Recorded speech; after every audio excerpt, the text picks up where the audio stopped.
6:03, and Brandon will start with roll call, please. Wilson, Boers, Here. Bowman. Here. Sellers. Here. Nixon. Here. Stevens. Here. Chair West.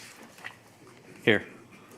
First item of business is consideration of appropriate action relating to a request for approval of the consent agenda.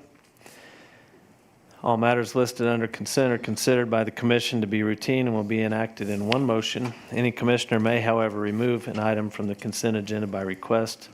A motion to adopt the consent agenda is not debatable. Is there a I motion? move to adopt the consent agenda. I'll second. Let's vote, please, Brandon. Boers, Yes. Bowman. Yes. Sellers. Yes. Nixon. Yes. Stevens. Yes. Chair West. Yes. Agenda item number 2 will be pulled. Item 3 is JZ 25 PUD 154, a request by Tanner Consulting for a rezoning to an RS2 residential with planned unit development PUD 154 overlay. Mrs. Hilton, do you have a staff report? I do. Thank you, Chair West and Planning Commission. It's an honor to be with you all this evening. I think this project is generally located at 131st and Harvard, in that general vicinity. I'd say about a half mile south of 131st and west of Harvard there. This is an infill project, so there's development on the north, south, east, and west. On the north, you have Providence Hills.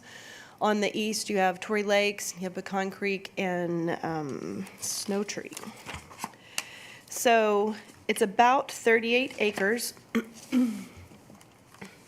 and it's currently zoned ag. It's been part of the Rowe family legacy for generations, and these are one of the final pieces that Mr. Rowe and his family have for sale.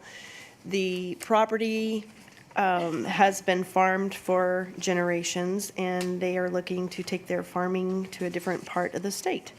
So in this PUD, they are asking for RS2 zoning. So that's residential, single-family development, 2. That kind of indicates the bulk and area standards that you would find in the code. And the planned unit development number that's been assigned to this is 154. That planned unit development is an overlay. So when you look at the code and you have questions about a piece of property, our Unified Development Ordinance was adopted in 2022, and the Unified Development Ordinance tells you how far away a building has to be, how many trees have to be planted, how tall it can be, how much impervious surface coverage is allowed on that lot, etc. And a planned unit development puts another layer of code on top of what the ordinance says. So in the city of Jenks, this is planned unit development 154, which means we have 154 individual zoning codes out there. So in addition to our Unified Development Ordinance, there are 154 other legal documents that you have to go through, look up, and that doesn't even include the amendments. So there's major amendments, minor amendments, and sometimes one piece of property may have 3 or 4 minor amendments and then 2 or 3 major amendments. So those legal documents begin to stack up.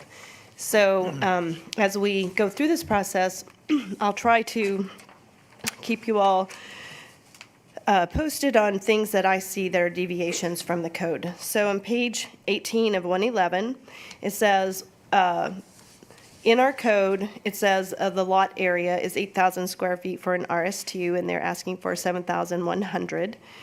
And then it talks about lot area per dwelling unit.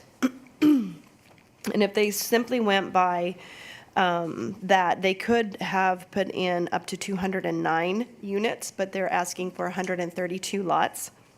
The lot width has not changed. In RS2, in the Unified Development Ordinance, allows for a 60-foot lot. In the PUD is asking for a 60-foot lot. The front yard setback has not changed. The exterior side yard has not changed.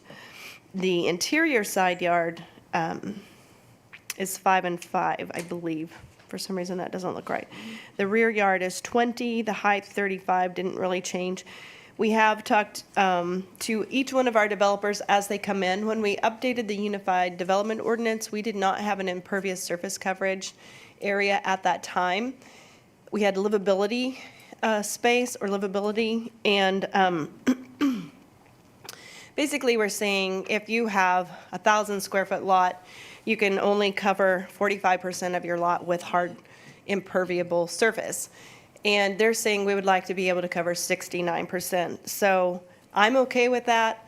Planning Commission can decide if they're okay with that. But what we ask is that when they do the engineering, that they consider that additional impervious square footage. So they have models that they use for engineering, for drainage, et cetera. And we're asking them to make sure that they're considering that this homeowner may have a 3-car garage instead of a 2-car garage. They may have an outbuilding if that were to be allowed. They may want a swimming pool. And those are all impervious surfaces, and that adds up. So it is very challenging to meet the 45%. I think in the near future, probably not in 2025. I feel like I'm pretty well booked for the rest of the year. Maybe in 2026, we'll put together a committee that will actually look a little closer at some of those details of our code and better match it to what people are building instead of, best practice may be 45%, but in the city of Jenks, maybe more people do want pools. Maybe more people do want garages or extra structures. So I think it's important to have a code that's workable so that we're not constantly having to deviate through the PUD process. And I will say that the PUD it is okay for the developer to ask for exceptions to the code. That is part of the process. And, but then we want to understand what those exceptions are and make sure that the project is designed and engineered for those exceptions. Let's see. At the bottom of page 18, it talks about amenities. And the applicant can talk more about that. There was nothing specifically shown in the PUD, which has been the practice at the city of Jenks. The zoning, we talked about that. Masonry, it is 100% on the first floor. Signage, they're asking for an exception. We've seen this on every single subdivision in the last year. So I think that that's something we'll definitely try to right size, or at least maybe it's not right size, but it is actually the demand that subdivisions are asking for. And I think in a lot of cases, it's not so much the actual words as it is the feature, like really trying to have a significant impact as you enter into the subdivision. The sidewalks, they're asking for 4 feet instead of 5. And the street length, the UDO allows for 800, and they ask for a minimum of 1,200. I haven't done the actual dimensions to see what that is. If that's the case, there will definitely, we have in the Unified Development Ordinance where we have some mitigation options for when you have a longer street. If that's approved, then certainly those would have to be implemented. So if you look on page 119, shows the zoning, there you go. And you see the yellow arrow pointing to that green lot kind of in the middle. That's everything you see on that map that's green is an agriculture zoned lot. Doesn't mean it's not developed. It just means that the zoning was either never changed, because a lot of these are single family residential on large ag lots. If you look at the next page, that shows the comprehensive plan and the subdivisions surrounding the parcel that we're talking about. And the comprehensive plan says that this should all be medium intensity single-family residential. And we anticipated that if and when this lot developed, that it would be similar to Providence Hills and Torrey Lakes and Clearfield Estates. The lower one, the lower map there shows the different subdivisions by color. So the Providence Hills is a couple of different colors because it was platted. Even though it's one subdivision to you all, it was platted in phases, and so that accounts for the different colors on the map.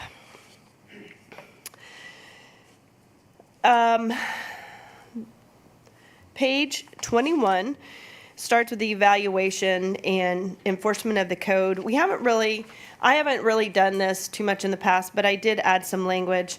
We have over 200 pages in our Unified Development Ordinance. And sometimes it's a surprise to me and the applicant that there's a portion of the code that was never noticed or brought up during the pre-development process. And we're 5-6 months into the development, and I'm like, and by the way, you need to do 8.1.2. And they're like, what? So, and I'm like, I know, right? And so I just made this disclaimer. I'll be making it to each one of the developers as we go through the pre-development process, that basically I have a lot of code to look at. They have a lot of code to look at, and it's highly possible that I didn't tell you everything you needed to know day 1, day 2, day 3, or month 5. It's there, and you're responsible to adhere to it. So the next portion of the code is the planned unit development, and this is the criteria that was adopted in 2022.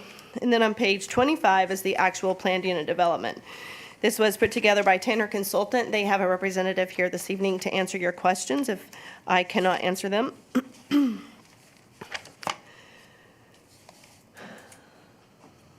They're basically building 3.4 units per acre, and on page 27, they kind of lay out the surrounding subdivisions and what theirs are, not including Pecan Creek and Snow Tree. Am I saying it right? Okay. Yeah, I just keep, every time I say it, I'm like, I wonder how they came up with snow. Every single time I think that, and then I'm like, is it really snow? Okay, so. Okay, pecan, but no creek. Got it. All right. Snow tree. Okay, got it. On page 28, we have a conceptual site plan. The way it is laid out tonight, it connects to the north through Providence Hills, it connects to the east to Torrey Lakes, and it connects south. And those are existing streets that it's connecting to. And they don't really have any cul-de-sacs. They have some little, sometimes we call them eyebrows, but they have some little cornered lots there. And then they have created in this site plan and through the engineering conversations that I've heard, they're very much aware of the need for retention. And they've basically created ponds all the way around the edge of the property to capture that stormwater before it leaves the property. So any comments made tonight on stormwater, I know I've received multiple emails, and I know that that is a lot of concern. I understand that that's a big deal. I'm not an engineer. No one on the Planning Commission is an engineer unless they are an engineer of some other kind than civil. I don't think so. So we will be happy to take your comments. I will pass them on to the engineer at the city and the engineer of record to process those, but we will not actually answer them because I never put on an engineering hat. So on page 29, it talks about the development standards. We kind of went through this in my staff report. I will correct the side yard is 5 and 5, and then I had in parentheses 15, and that's because side yard abutting a street is 15, so that's what the parentheses stood for. They're exceeding the street tree requirement. They're going to make sure that each lot has 2 trees in their right-of-way. 2 enclosed garages are guaranteed, and the minimum square footage of each dwelling is 2,200 square feet. They talk about, on page 31, their surrounding land use, access and circulation, signage, landscaping, and fencing. And I think that is pretty much everything. I think we have covered everything that I had to report. Do you have any questions for me?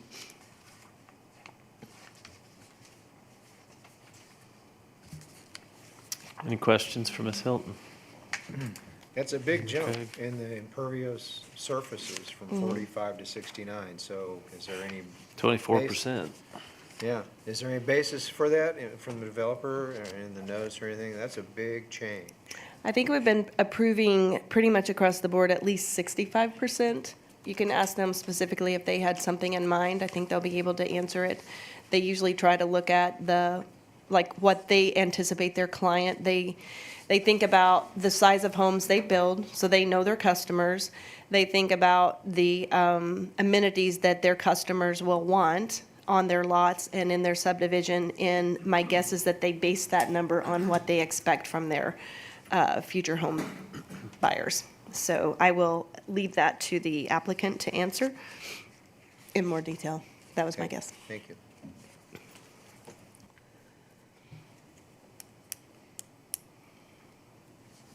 Right, you good? I had questions about the amenities. That's probably best to be asked to the applicant. Yeah. with the PUD process, I mean, we're giving up at least 4 major things that I've heard you mention: the lot size, the sidewalks, width, the longer streets, greater impervious surface. So I'm curious what we get in return for our concessions on that. Right. That's the only thing I have. All right, if the applicant is present, you can go ahead and come forward.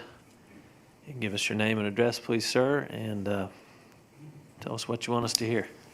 Thank you. Eric Anyard with Tanner Consulting at 5323 South Lewis Avenue in Tulsa. We represent the prospective buyer, investor, developer who is also present. So Marcy did a great job summarizing the key points of our particular project. I did want to point out that the comprehensive plan designates this site as medium-intensity residential, which allows between 4 and 6 dwelling units per acre. We are actually at 3.8, so we are lower than what the comp plan would support. Another unique feature of our site is we have a lot of drainage, but the drainage that we are accommodating actually serves as a buffer to the surrounding neighborhoods. It takes up a lot of space, which space would normally have been consolidated into maybe a regional park. So we are a little bit hampered by that, but our client has actually proactively reached out to the neighborhood associations surrounding our site to see if they can come to some sort of mutually beneficial arrangement whereby they can partner between the HOAs and invest in a improved package that can be shared between the shared HOAs. And that is obviously subject to approval of both parties. Otherwise, we are obligated by code to meet the minimum requirements for the acreage and the dollar amount of investment in amenities. So one way or another, we will satisfy the code, and if we can do something mutually beneficial for others, we would be happy to do so. Think that gets most of what I was about to say. I did a lot of comparison with the surrounding neighborhoods. I think we are very similar in not only lot sizes, but also dwelling sizes, masonry content. We're proposing 100% masonry and 2,200 square feet for individual dwelling sizes. If you have any questions for me, I will do my best to answer them. I'm joined here by Rick Dodson and Kevin Schultz, in case you have any questions that they could answer and I would not be able to from a business development investment standpoint, as far as the market that they are trying to hit here and what they can offer, their vision for the property. So I have a question for you. So you're saying that possibly the HOAs of these surrounding communities would maybe let them use their amenities? That has been discussed. So I've been on here for quite a few years, and I do not think that that's going to happen, because about every time we put a neighborhood down there, everybody from Providence Hills is here letting us know how many people use their amenities already without their permission.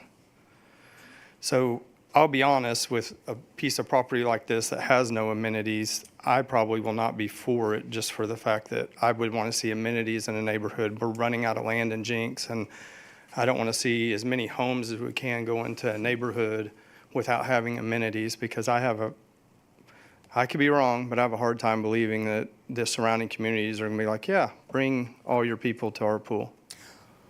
Thank you. With due respect, we did get a letter from the Providence Hills HOA, and it does reference the communications that were had between them and the developer.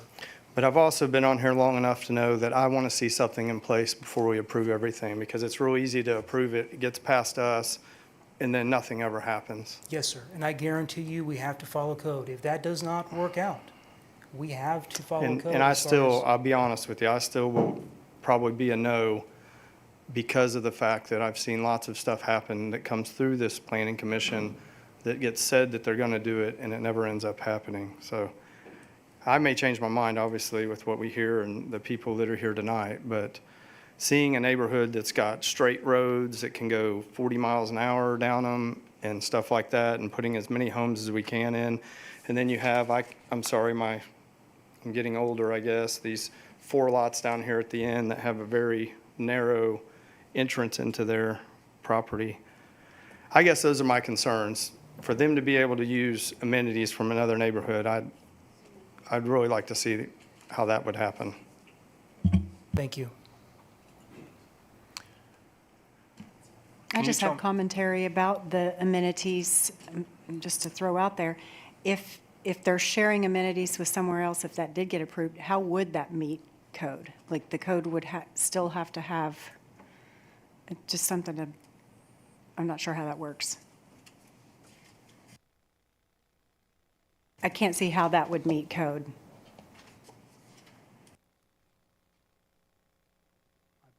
May be able to help. There is an acreage requirement that we already exceed. Page 19 in the staff report. There's an acreage requirement which we already meet.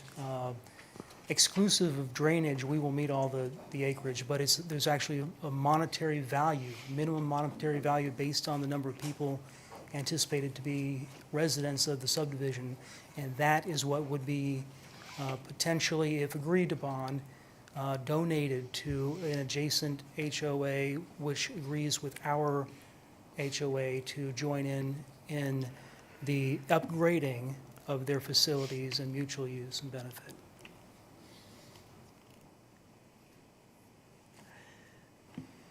So if, y'all know who come on a regular basis, I do not like to do math out loud. Okay, go ahead, Scott. No, I'm just saying, basically, if there was 10 acres and the code required them to spend $10 per acre, they'd have to spend $100, and they're saying they would take that $100 and give it to a neighboring HOA to make improvements to their amenities. Concept correct. That's the concept. And at the same time, we lower the sidewalks, we put more house on a lot. I mean, that's what they're also asking for too. Yes. I mean, I just, yeah. I was just trying to determine if that concept met code. There is a provision that I think allows for that. I was trying to find it.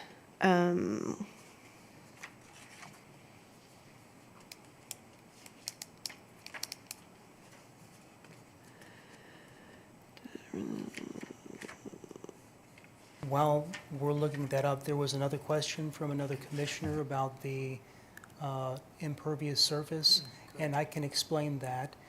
The reason is you have your bulk and area requirements that have particular setbacks, and if you actually are to build out a house to the full setbacks that you're permitted by code, plus the driveways that are permitted, that gives you the calculated percentage that we put in the PUD. And in addition, if there are additional impervious surfaces like pools, which may be expected for this price point, that would also be something that would contribute to the maximum impervious surface. But wouldn't that change if there were less lots? That would be independent of the number of lots. The same percentage, if we made the lots bigger, your setbacks still grow as your lots get bigger. So the same larger building, larger home could be built in, and these will be very nice, very large homes. What's the thought process on an RS2 versus an RS1? Why, when surrounding communities are RS1? Providence Hills is RS2. Neighborhoods to the north and east have all been coming in as RS2. And that's just the underlying zoning. You actually have to drill into the PUD to see what the PUDs allow. So for example, in Providence Hills, their PUD allows lots as small as 52 feet wide, and ours was 60. So if you look at each individual PUD, it had allowances for maybe 58-foot wide lots, which gives you more lots. The underlying zoning just gives you the basis for the math that allows for the maximum number of dwelling units.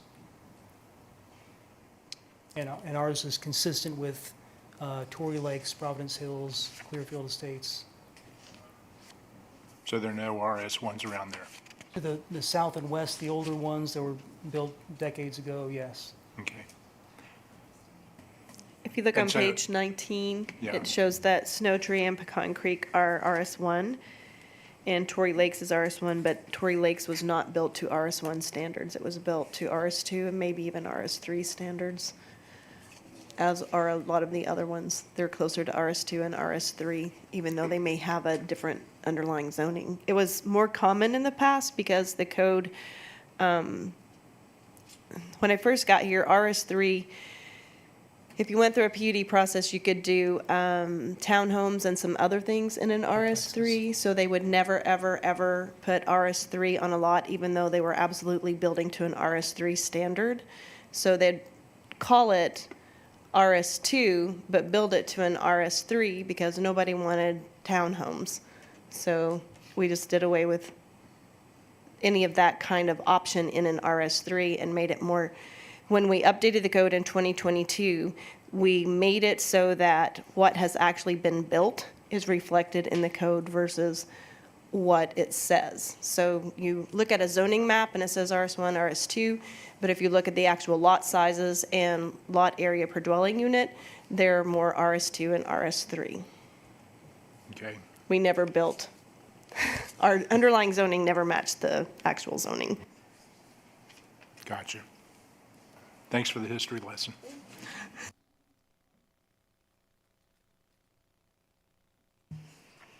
Did you find what you were looking for on the previous question? Okay.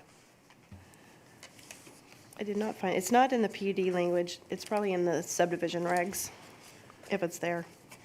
I didn't find it though. So Eric, let's say the deal with Providence Hills, the payment in lieu of amenities, we'll call it, doesn't work, doesn't happen. Where are you proposing to put amenities in here? I would envision it along the south side. We'd have to sacrifice lots to do so, but we will adhere to the code if necessary. Okay. And these are all 4 detention facilities, correct? Versus Correct. retention facilities. That is yet to be designed, whether they're wet design or dry design. I will point out that there was a concern about the ponds that are to the west over Yeah. in Pecan Creek. That's where I was going. And our design will make sure that we don't divert the water that normally goes there so that they don't dry out. Okay. We've already talked about that with the city in the pre-development meeting. Okay. Oh, that's what I was going to bring up. So I think this is the first time in 23 years I've heard adjacent neighbors say, we want to make sure the water keeps coming off of that other property. It's always the opposite. This is the first time, so that caught my interest. Any other questions for Eric? No? Thank you all for your Thank you, sir. time, and I'd like to be able to come back and respond Absolutely. to any questions that come up. Yes, sir. Thank you. Thank you all. All right, we'll go ahead and open the floor. Anybody that wishes to come forward to speak, we would ask that you come forward and state your name and address, please, for the record. And try and keep your comments to 3 minutes or less. We have a lot of people that want to talk, and we do want to hear you, but we want to try to stay brief. If there's something that gets repeated over and over, just hit it, off the top of your comments, and then let that go. Yes, sir. Go ahead, please. Rick Dotson, 5929 East 106th Place, and I'm the developer along with my son-in-law and partner. To address your situation, we took a proactive approach about a month ago, and we asked to meet with the Providence Homeowners Association and Torrey Lakes Homeowners Association. And when we sat down, it was a very cordial discussion about what we wanted to do, and the comment of annexation of our subdivision into Torrey Lakes or Providence Hills came up because we are landlocked. The consensus from Torrey Lakes was their pool and their amenities weren't large enough to take on 130 more residents, but we struck a nerve with Providence that said, we've been here 15, 20 years. Our pool is in need of improvement. We've been trying for years to keep neighborhood kids that don't belong in Providence to come in and use their facility. And so when we left the meeting, we had a pretty good understanding that we would provide financial resources to either improve their pool or enlarge their pool, and we would either do it through annexation or we would do it through a monthly homeowner's payment to Providence Hills.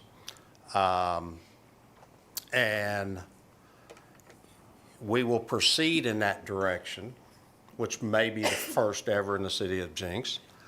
And if it fails with the fact that Providence, or that Tory Lakes believes that their pool would be overcrowded, then as Eric indicated, we would take 2 or 3 lots along our south boundary and create our amenities, which obviously would be subject to the city's review from that standpoint. So we would love to partner with Providence.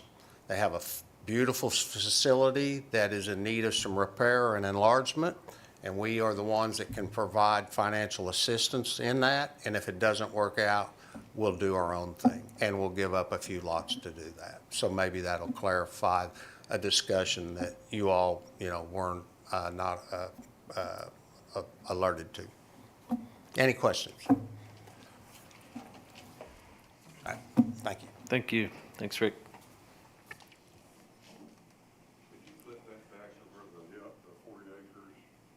Yellow.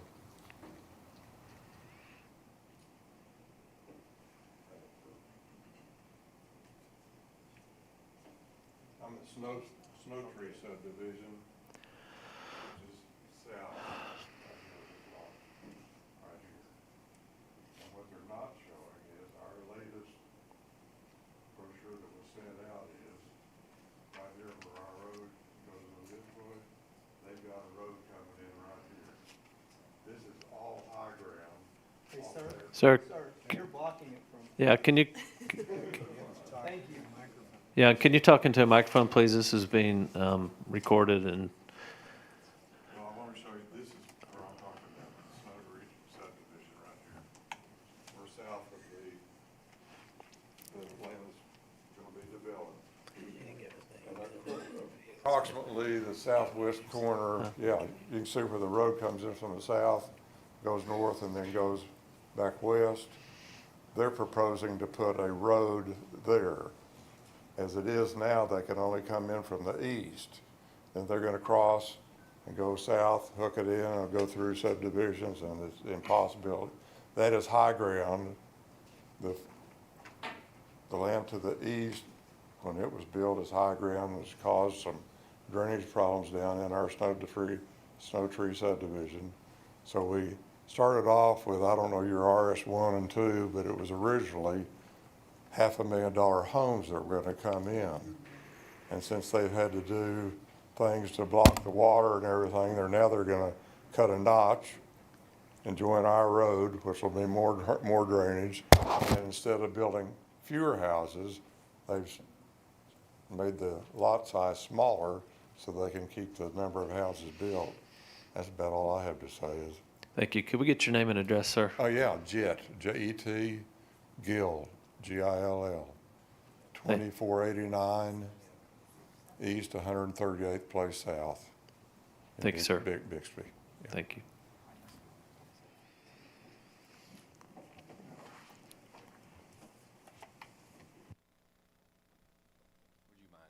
Whoever's controlling that, I'm going to use that same image. Sorry, I'm Greg Pinkston at 2701 East 138th Court South, down there in Snow Tree, the lot that looks like a little baseball home plate. That's us. The 4 things that we noticed as we were kind of looking over all of this, and I will say Mr. Dodson has been proactive. He's been very responsive, which I very much appreciate. Some of the things that we noticed, first off, was, is this development even needed? For one thing, as we drive home every day, I pass through several neighborhoods that have a lot of space open, undeveloped lots, Just because there's a 38-acre lot there in the middle of some doesn't mean it needs to be developed. Is one perspective I have. Secondly, when you talk about density and number of dwelling units, in their calculation, they took into consideration the north and the east, which just in this picture, you can see those are packed in there. If you go south and west, those lots are much larger, and they didn't include those in their calculation. I'd at least like to see them take all four directions and come up with something comparable based on all four directions from there. So what is the number of units per acre when you consider all directions, which they didn't do when they calculated their density unit? Like Mr. Nixon, I'm also concerned with adding 24% impervious surface. That's a big jump from 45, I think is what RS2 says it can do, and letting it go up to 69. One of the reasons I'm concerned about that is being in that baseball home plate shaped lot is the lowest point of Snow Tree and the lowest point of all that around there. We put in about $40,000 worth of drainage work when Tory Lakes went in, and had several go-arounds with the city back then because we were concerned about drainage issues on our lot back then. And Tory Lakes developer swore up and down that we wouldn't have issues, and we had issues. And unfortunately, that fell on us to fix because the city council let it go through. So we've invested plenty in our lot already to work with drainage. I'd rather not have to do that again or anything else like that. And like Jet discussed, there are actually two streets already stubbed out, one from the north and one from the east that you can see going in there. The street that's on Snow Tree that they have, and one of these drawings does have the new PUD, shows that street going down to Snow Tree. I'm not sure what page that was on. There it is, that one right there. The street that's going south, that's actually not a stubbed out street, it's just a road that turns 90 degrees. Whereas from the east and from the north, if you zoom in, you can actually see those roads are coming from, I think that's Tory Lakes and Providence Hills. But those two roads actually do stub out. They go right up to the property and just dead end. Whereas the road from Snow Tree doesn't do that. It's a road that just turns. So it's not a stubbed out street. So those are my 4 points. And really what I'm asking is not that we say no, but that we actually just say, let's hold up and do a little bit more research before we make a decision on this. Thank you.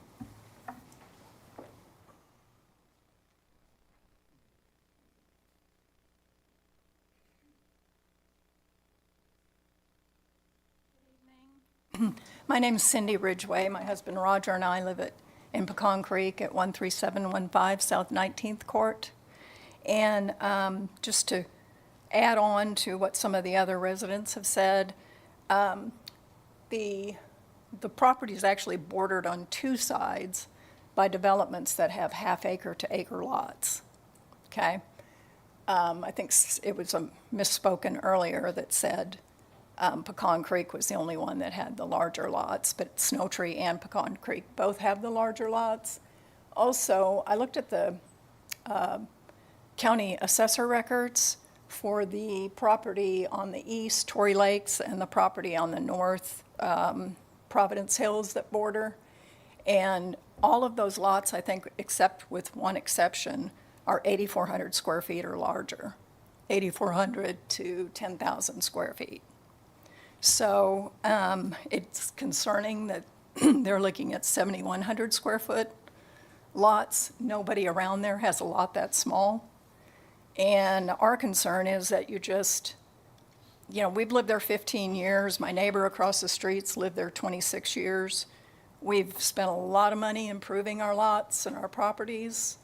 We have very restrictive covenants, and that's part of the reason that we all chose to live there. So we just ask that you respect our property values. That's obviously our number one concern, is maintaining our property values and do no harm to the residents that are already there. Okay, thank you.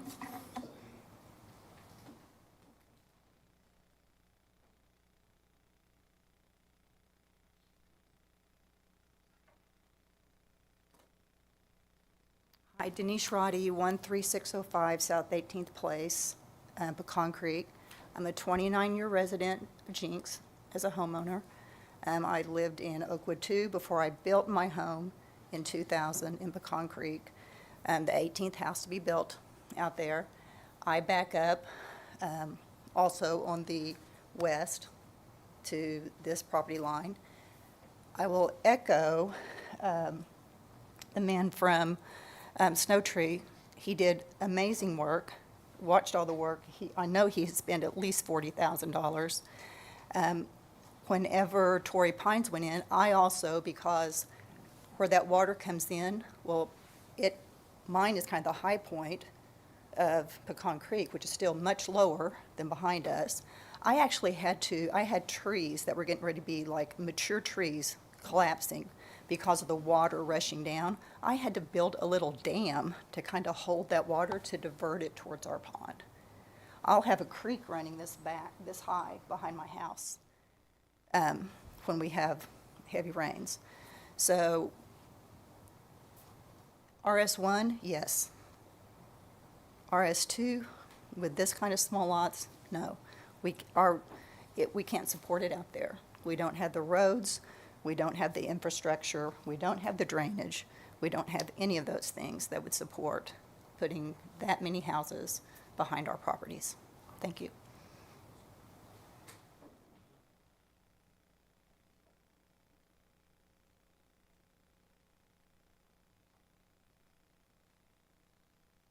Hello, my name is Dennis Wadowski. I live at 13611 South 18th Place. You guys should have received a letter from me. I represent the Pecan Creek Neighborhood HOA. I'm the treasurer, but I'm a longtime resident here. I've been in the house for 20 years, built a house. I do back up directly to this property, so I have a vested interest, but I think the Pecan Creek Homeowner Association wants to communicate to you how we feel about this neighborhood. We know that a neighborhood is inevitable in this location at some point in time. It's just inevitable. But I think what we want to express to you is we don't really feel like this is the neighborhood that we want in our backyards. We really would like to see a neighborhood that more is in line with what we have and what the local properties around. And I think, one of the things I've heard over and over is like, no one seems to really address that, hey, 2 of the 4 properties that are adjacent to this are RS1. And actually 3 are RS1. If you want to be technical about it, 3 of the 4 are RS1. For whatever reason, the one that's to the east is not built to RS1, it's built to RS2, or really RS3, quite honestly. And I don't quite understand. I understood what you said, but I didn't understand what you said, because it's like, yeah, it's RS1, but it didn't get built to RS1. So I don't quite understand that. But what we're asking for is, hey, we'd really like to see RS1. And quite honestly, I'd like to see $500,000 to $1 million homes here. I don't want to see $200,000 to $300,000 homes here. So you got to realize that our houses are $500,000 to $800,000 houses, and Snow Tree is as well. I don't know what the houses over in Torrey Lakes are selling for, but my point is that, hey, let's consider that the surrounding properties really are RS1, and really should see something that looks more like RS1 is what we're asking for. I think in my note to you guys also, I did address that drainage is an issue, and yes, I am asking for drainage. I have a pond that goes through my backyard. I will say that drainage is going to be an issue. They already know that, but it is an issue. I can show you pictures of water coming off this property. It comes off significant, and when you add a bunch of houses to it, it's really going to come off this property. But with that being said, we do have to have some water off this property, because if we don't, the ponds will go dry. These 2 ponds are I would say 3/4 of the water that goes into these ponds comes off this property. So it will need water from this. The other things are things that probably aren't going to be addressed here. I do think that traffic is a problem, or will be a problem. The roads in our neighborhood are already falling apart. In fact, I got a couple potholes if I can talk to somebody about. I'd like to get those taken care of. But I don't think anything else really, but I appreciate your guys' time and appreciate your consideration. Thank you. Real quickly, Dennis, right? Yes. If you go to Jenks.com, there's a section on there that says, it doesn't say report a problem, but it's report of an issue or something like that. I've done that. Okay, I just did it in May, and our pothole got fixed last week. It took a couple months. Okay. But it did work. They got back to me quickly via email saying we received it. It's on our radar. Okay. And then, Yeah. so. Okay. It worked for me. I don't know. I could try.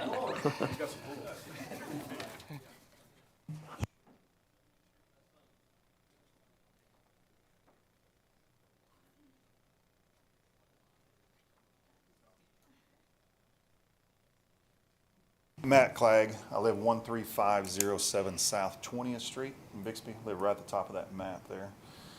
So we have several concerns. I do, and several of our residents do. And we did meet with Mr. Dotson, and he was very courteous to meet with us in preliminary meeting about this situation and present it to us. So my concern personally, and several of our residents, it echoes a lot of these comments, the impervious drainage, the ponds. I don't think they're going to have a problem with them filling up. I think they're going to have a problem with them overflowing, this impervious change to that property. But that's already been addressed. One of the main things I'm concerned about is going to be the traffic flow. It's going to head, the large majority of it's going to head north through Providence Hills. It's going to be a straight shot from that southern pond all the way up through Providence Hills at 90 miles an hour. It's going to be a ton of, so we got 137 homes. It's another, double that at least in cars. So the other main concern is amenities. He did pitch, and we did discuss some ideas. We haven't voted on it yet in the neighborhood about amenities, pool, basketball court, pickleball court, something to match what we have, what Tory Lakes has. Harvard Oaks is coming on the east side. They're bringing it all in just to match the surrounding neighborhoods. So I think that's logical, is to match everybody else. Schools, Bixby West Campus. We've beat this horse before, but we're already overcrowded. We can't keep up. This is just adding fuel to the fire for that. So at what point do we say enough's enough? Let's slow this thing down. Let's stop. Let's take a break. We got to get creative here because we're sacrificing kids' education at our school systems. This is just for $1. I mean, that's what it comes down to, right? So another concern is the runoff from the north coming along that back property line. Those lots on the east side where Tory Lakes and this addition would meet. It's not illustrated there. When it rains heavy, there's an immense amount of water that runs right down where that property line is toward that pond. It's going to flood Tory Lakes back neighborhoods there. I promise you, because it almost already does. And you change the impervious nature of those lots, it's going to just push all that water to the downhill toward those Tory Lakes homes. But again, yeah, we're going to have traffic problems. We're going to have multiple police requests for traffic out there because of the traffic rates and speed coming that long straight shot all the way out to the road to get out there. So all the other things that these people have brought up already and you're fully aware of, but thank you for your time. Thank you, Matt. Hello, my name is Andrea Pinkston. I am the wife of Greg Pinkston. So we live at 2701 East 138th Place South. He said court, but it is place. I just want to echo what has been shared, and I also want to point out that we did submit in writing our concerns. We submitted them late today because we received the agenda late yesterday, had some unexpected changes that we weren't quite prepared to address tonight, but worked diligently today to try to address those, and we appreciate Brandon's help on that. So I'm not sure if you received those comments or not, but I just want to make sure that you have that in writing. And just to reiterate, wonderful, yes, thank you so much.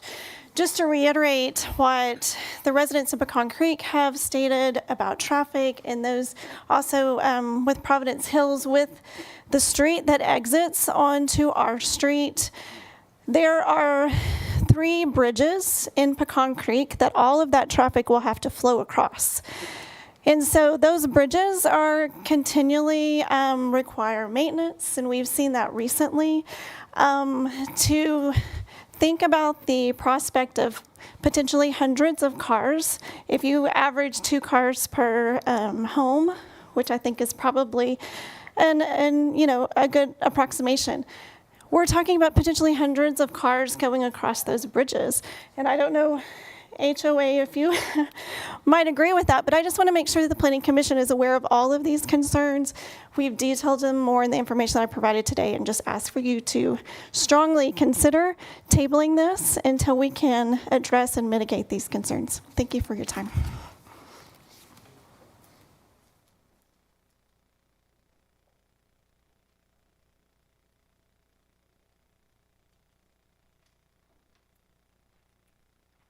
Good evening.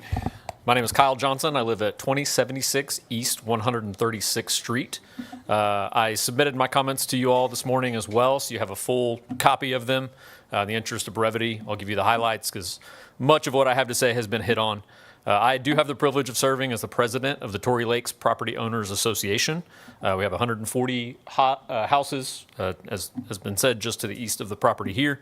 I do appreciate Mr. Dotson being willing to give us some of his time back in June. We heard our concerns. We're prepared to continue to engage with him, with you all, with the other neighborhoods in a productive, solution-oriented manner. In response to the information that's been provided, our board has really 3 primary concerns. Again, these have all been hit on, so I don't want to take too much of your time and allow everybody else a chance to speak. But access is a huge concern, the traffic flow. We do support having the 3rd access point. Previous versions of the plat only had 2, one going through Tory Lakes and one going through Providence Hills.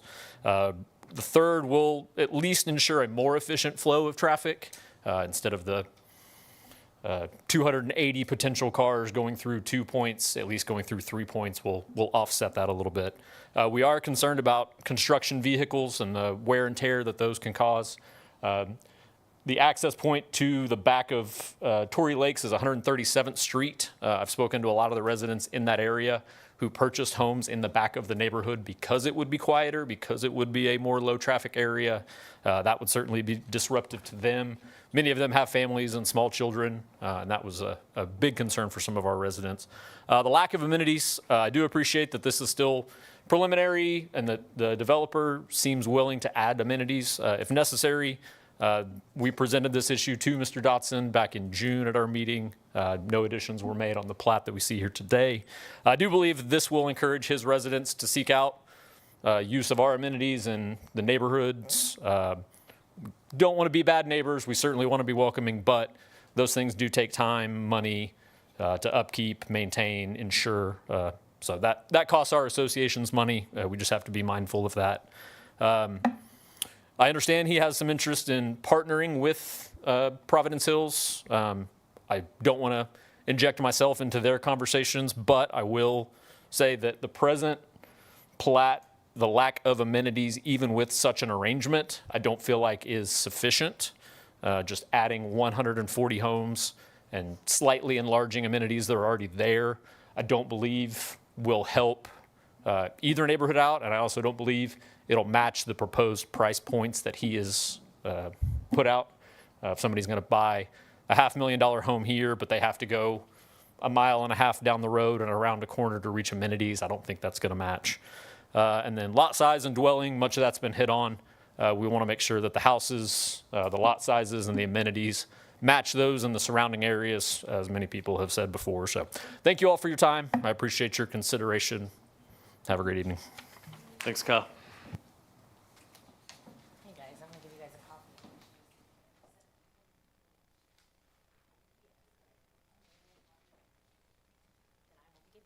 a copy. I'm Carly Head, and it's 2029 East 134th Street South. I'm gonna read the letter that I sent to the Planning Commission late last night.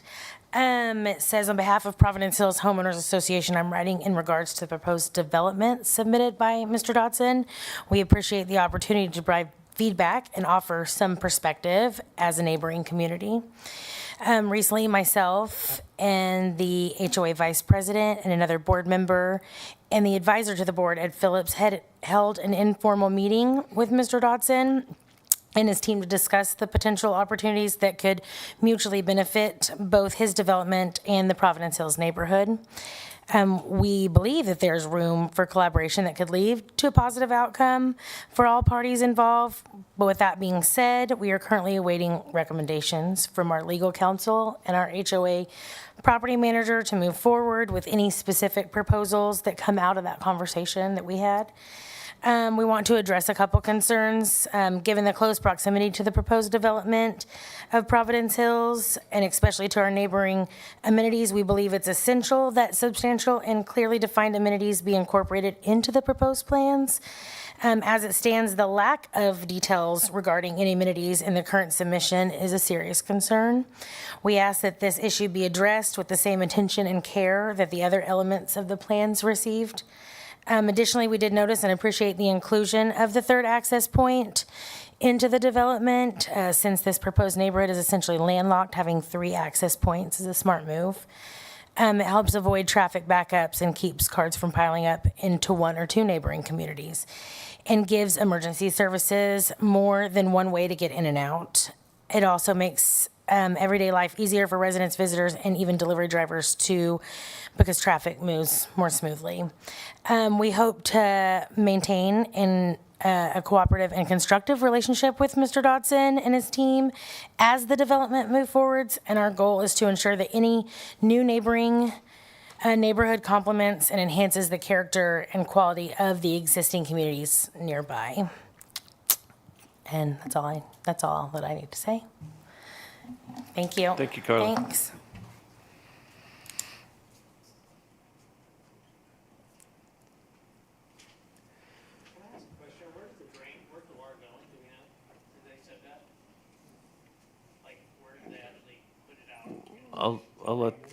We'll ask the applicant that in just a second, but that'll be a question for their engineers, but he may have some information on that as well. Does anybody else wish to speak? Anyone else in the audience want to speak on this item? All right, one more time.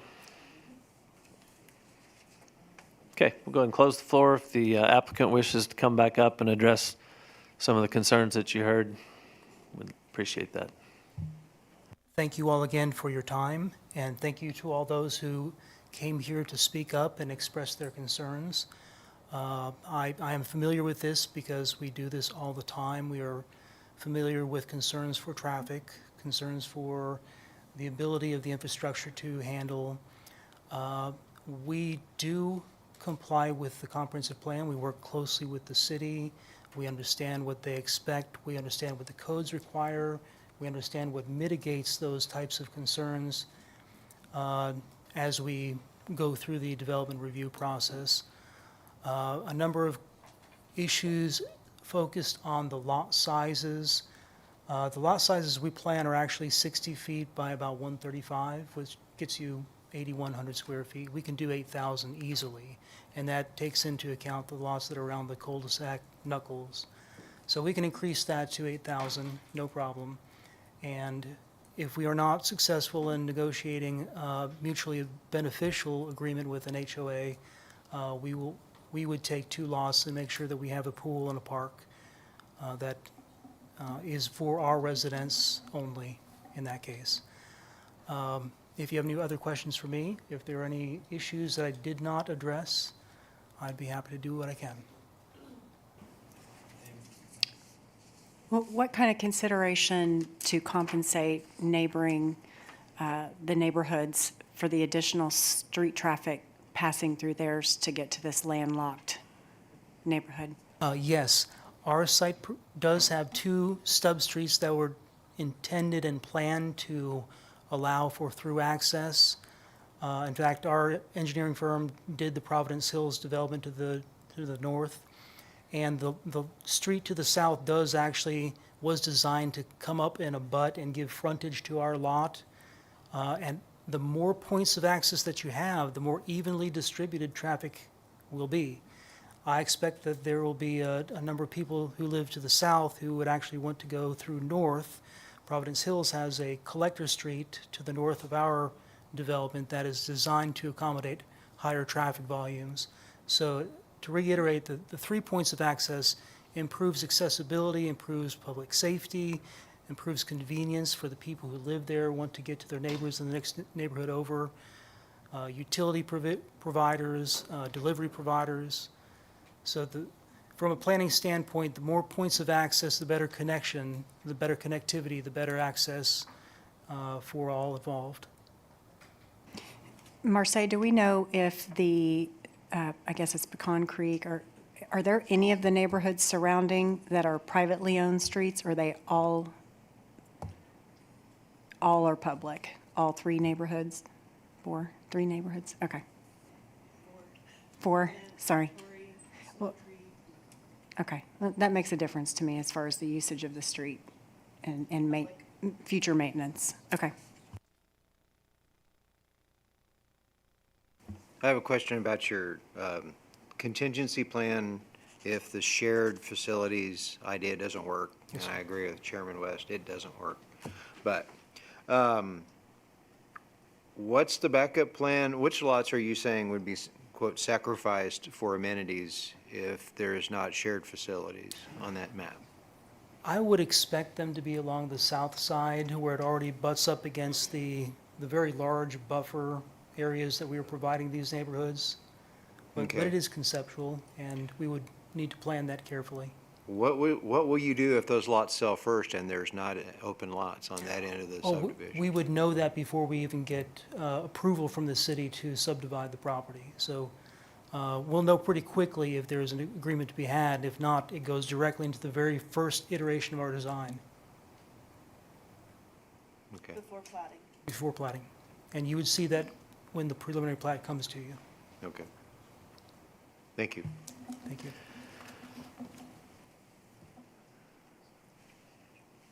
Eric, I too share concerns that were brought up by one speaker about construction traffic trying to get into this neighborhood. I don't have an answer. I do have concern. I think probably most of those are going to come through from the east. That'd be my guess, through Torrey.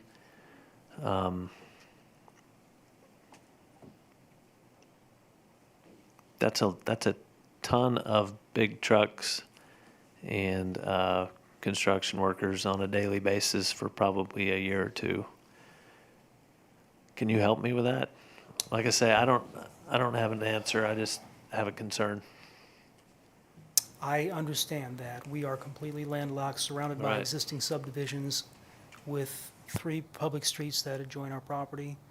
We would work closely with the city to make sure that we have a designated route that is the most beneficial to all parties involved. But there are only 3 ways in. Yeah, I understand. Does anybody else have any? Could making those larger lots reduce the volume? Uh, Why do they have to be 70-foot lots? Why can't they be 90-foot lots? the Or minimum- 60, I'm Yeah. sorry, 60 to 90. Right now, RS2 is 60 feet. We have our 60 feet. RS2 is 8,000 square feet. We'll give you 8,000 square feet. Understand, but why RS2?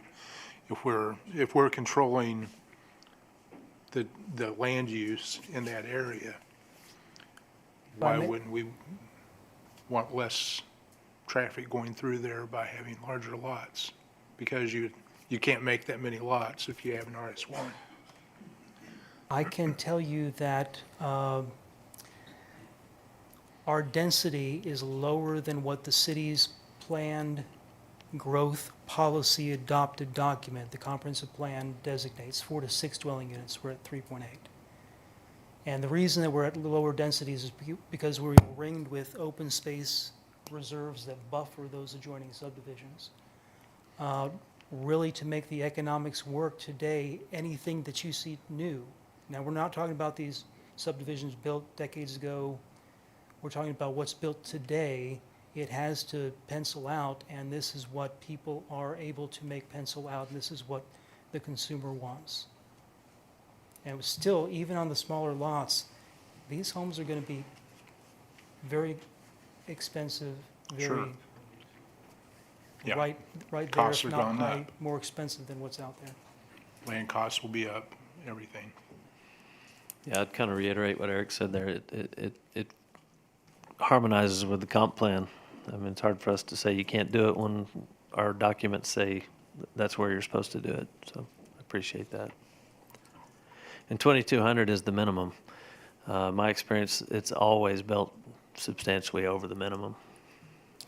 Just any other questions for Eric? What he had to say?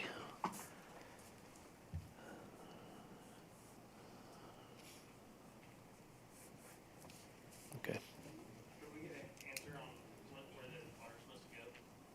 Yeah, sorry, meant to bring that up. He had a question on, I guess, the direction of the water, where it goes from the detention or retention ponds. So for the most part, some of it goes a little bit to the west, but for the most part, it all comes down towards the southeast, and that's where Tory Lakes has their detention facility. There's a couple of little tracts that were acquired that were used as an outlet for the Tory Lakes stormwater detention facility, but it is coming to that corner. And the city of Jenks has very high, rigid standards for stormwater drainage and detention, and we will meet those, if not exceed them, and ensure that there is no adverse impact on any downstream properties. Yeah, Marseille? Eric, do you know the width of those reserve areas on the west side and the south side? If I recall correctly, they were at least 50 all around the north, west, and south sides, as drawn. This is not surveyed, this is not engineered, so we typically show as many lots as we think that we can get. Once we get through the engineering review process, we usually lose a few, but we don't want to show you fewer lots now and then come back later with a plat with more.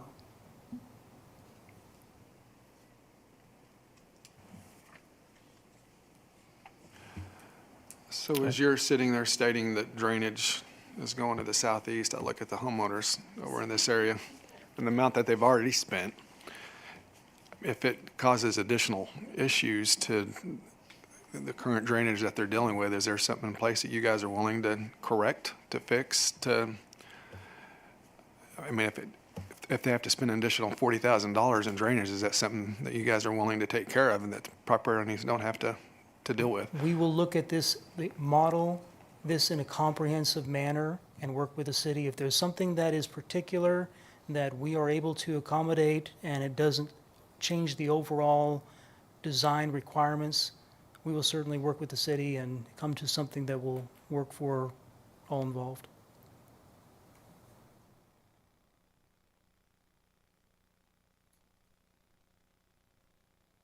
I would just remind everyone that tonight's hearing is it appropriate to have single-family residential in this area, yes or no? Is it appropriate to have medium-density single-family in this area? And our comprehensive plan says yes. And are the amenities, et cetera, all the other exceptions acceptable, yes or no? The drainage is always an issue in every community, period. And it has to be resolved legally through engineering. When the engineer is done, they sign it, they seal it, and they have to, when they do that, they're putting their name, they're stamping, saying, I've calculated it, I've studied it, I've designed it, and there will be no adverse impact to the surrounding neighbors.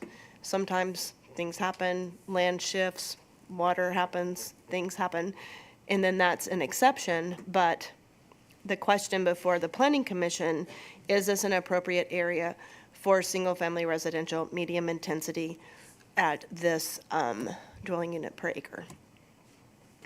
But also with the amenities, correct? So that's where I'm at. Like, sir, how long is it going to take you to make an agreement with Providence Hills, which, I mean, are we talking a month, 6 months, year? Based on what I've heard from their conversations, I would expect that answer within the next few weeks to a couple of months. And we can't design an engineering set of plans and a plat to bring to you until that answer is answered. So in front of us tonight is to decide whether the amenities are okay, and as it sits now, they're not, correct? Is that for Eric or is that? I'm just okay. asking you. Eric, I would propose a condition of approval, should you be willing to approve, that says that we will have a minimum of 2 lots and a pool and playground and park if there's no mutually agreeable solution. Thank you, Eric. Appreciate it.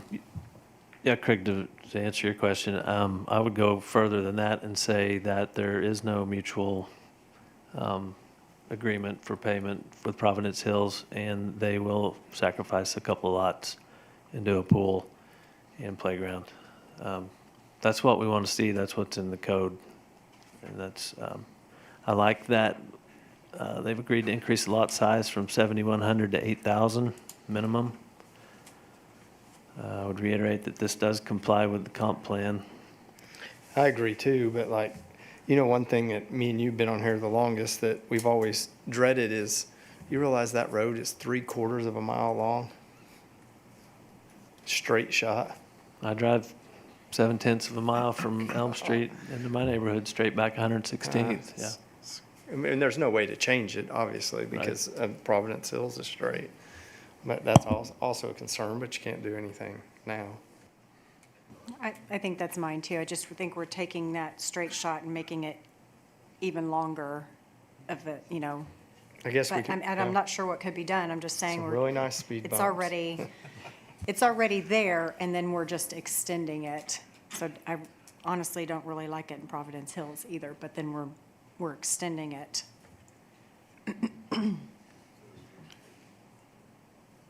I'm wondering if 2 lots will take care of a pool, playground, and park.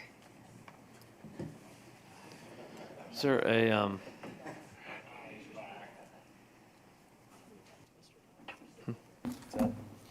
Can I speak? yes, sir, quickly, please. Quickly. Real quick on RS1. RS1 in that zoning would require houses between $1 million to $2 million, and I don't think that the land would support that. We do not want, the reason we agree on 8,000 feet and larger is we do not want to be smaller than Providence or Tory Lakes. We want to be equal or a little larger. I've done this 45 years. Our typical house price right now is 3,000 feet in excess of $500,000. And we have photos and floor plans, and we don't want to waste your time unless you want to look at them, but we do have them from that standpoint. We have no problem committing 3 lots for playground, pool, obviously. This process, unless you guys are a lot quicker than Bigsby and Broken Arrow and Tulsa, this is a 2-year process before we even put a foundation in the ground for the first house. It probably will be, we just finished one and it took us obviously 3 years to get construction of the first house. So this is not a real quick slam dunk situation from that standpoint. If you have any other questions, I'll answer it or I'll go sit down. Well, if this gets approved tonight, I would really like to see, and you don't have an agreement with Providence Hills, I'd really like to see you come back with a really good amenities package, whether Well- it's walking trails and a pool. I mean, you got retention ponds, so you could put trails around there and make this a really good community. And I don't think we commented that at the minimum, we'll put concrete walking trails around the large detention facilities.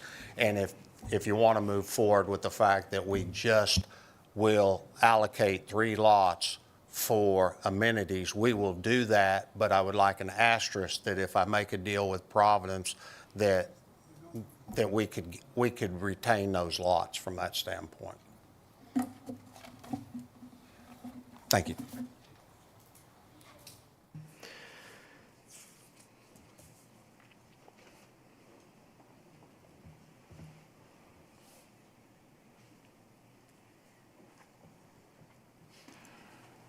are we approving changing from ag to RS2, or are we approving the project? You would be approving the rezoning from ag to RS2 and the proposed planned unit development that's presented tonight. He has made the exceptions of including, changing the minimum lot size to 8,000 square feet. That would be a change that would go to city council. He's made a change to, or at least made the statement, and it would be added to the PUD between now and city council, that there would be concrete walking trails around both large detention facilities on the south. And they will take 3 lots and have a dedicated pool and park, unless there's an exception and they have some type of arrangement with Providence Hills to improve their amenities. So if I did look it up in the code, I was thinking there was something more explicit. There's nothing that directly says they can pay a fee in lieu. So in that case, you could assume that the fee in lieu went towards another development, or so that it could happen. It could be an arrangement that was made. We've never done that. I don't like that. Thanks don't for like the it. clarification. You're welcome. Well, I don't like it. That doesn't help the Tory neighborhood whatsoever. They don't get any money and they still get the people coming over. So that stinks. I don't like it. I think they build their own amenities. 3 lots it is. Yeah, 3 lots and build the amenities with the concrete trails around the detention ponds, the park, the pool, 8,000 square feet. Sounds great. We like that better. Is there a motion on item 3? So are we able to state that there must be amenities versus striking an agreement? It's your recommendation to council.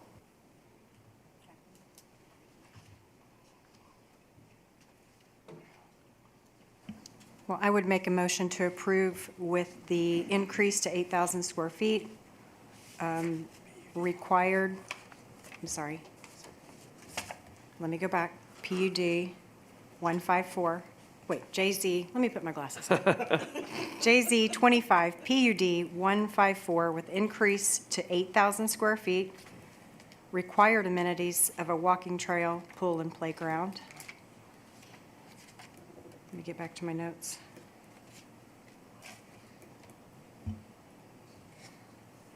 Thereby giving up a minimum of 3 lots without the possibility of the shared agreement.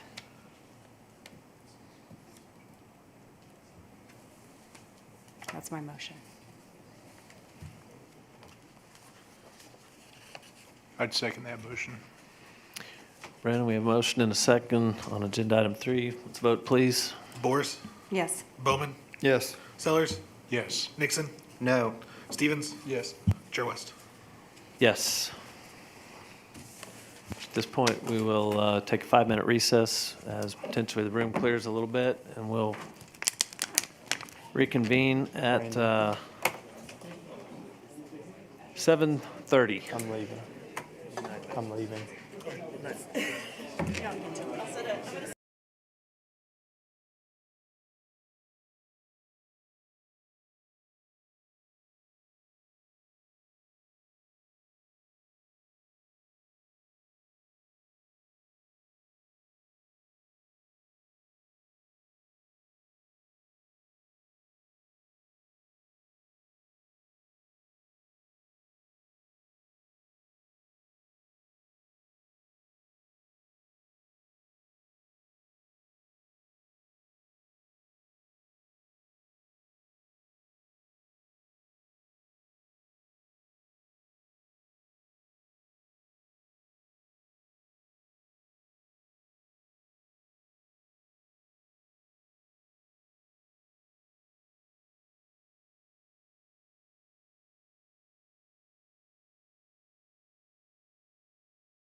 Is 7:31. We will reconvene our meeting, starting on agenda item number 4, which is an amendment to PUD 137, changes to building design and an adjusted parking plan for development known as the Jenks Market, located on the Aquarium Campus plat. Mrs. Hilton, please.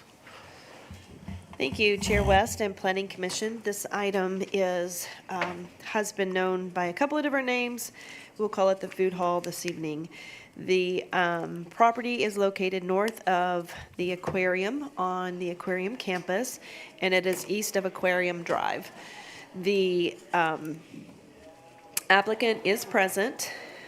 This item was approved conditionally in 2023, and it was known as JZ 23 PUD 137. The ordinance was never filed because there were some outstanding agreements and approvals. This property is a little bit tricky because it's on the Aquarium campus, and the the specific use permit has specific requirements. It was withdrawn from the specific use permit, but the plat still has requirements that require the Jenks Aquarium Authority and the Oklahoma Aquarium Foundation to sign off on certain aspects of the design. And then we have the UDO. So there are a lot of layers, and this developer group has been working for several years to get this project up and out of the ground. So again, in 2021, we had a resolution originally incentivizing this property. And then in 2022, the property was deeded to Inspiration Hall. And at that time, it was primarily a food court, and then I think a restaurant, etc.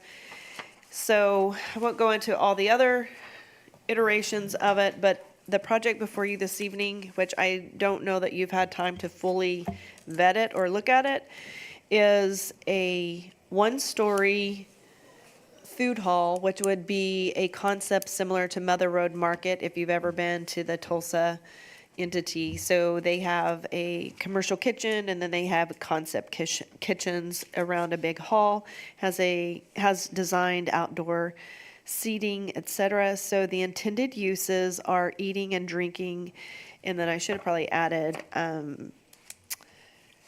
entertainment. I'll put that in right now so I remember for council. They have planned up to 10 restaurant concepts, and they would ask for accessory uses.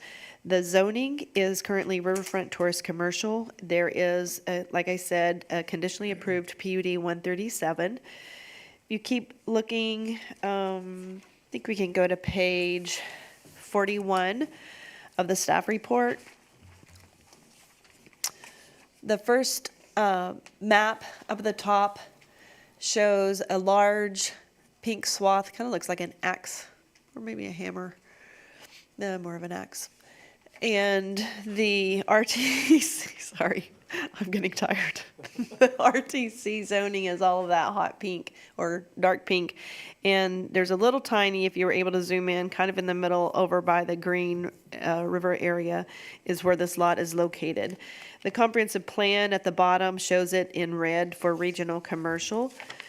Then if you go to the next page, there's a couple of things that are in the staff report that because the PUD was adjusted later than expected, then I didn't get some of my comments. And then I also got additional clarification later this afternoon. So I'm going to make a couple of comments in the staff report, and then I will highlight those areas in the PUD later. So originally there were uses that were prohibited, and those are listed. And then there were multiple uses that were allowed. So when the PUD was originally approved, there were some conditional uses that are no longer allowed. So in PUD 137, as it is today, when we go through the PUD, we're going to say the only allowed uses are those in the red boxes. So in the PUD, they have the chart that was taken directly from the Unified Development Ordinance, and they put red boxes around the specific uses. And those uses are eating and drinking uses and entertainment, and you'll see that when we get to it. So that's a clarification that's not in the staff report, and I wanted to make sure that you all did understand that, because that's not actually what it says.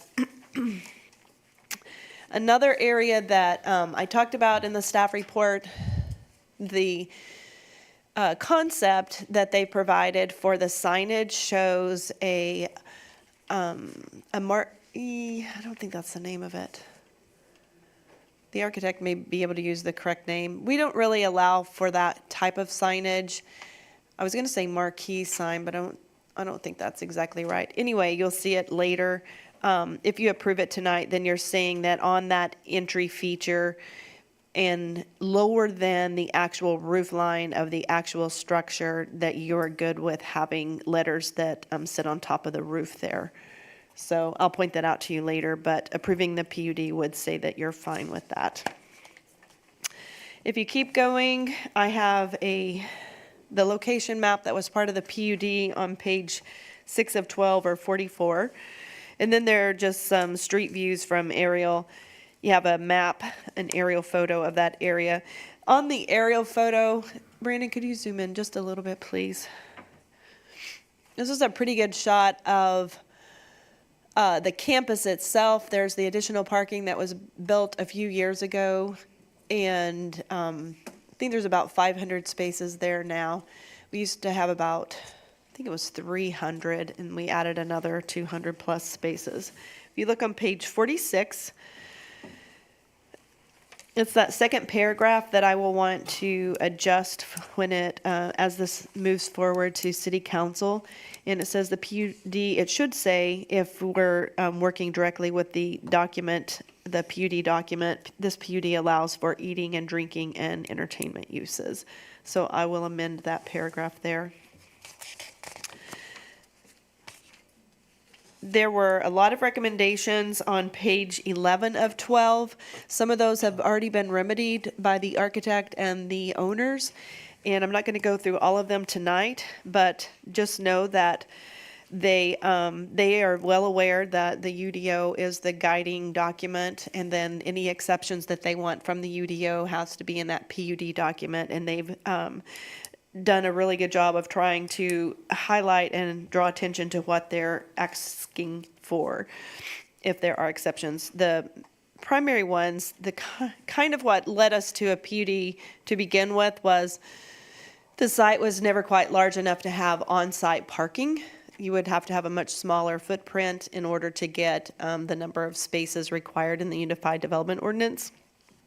So from day one, they pretty well known they're going to have off-site parking, and that's not really allowed through any specific action in the Unified Development Ordinance. So we've known from the beginning that they would need to coordinate with the OAF or the City of Jenks for some of their parcels, and that's exactly what they have done. I will say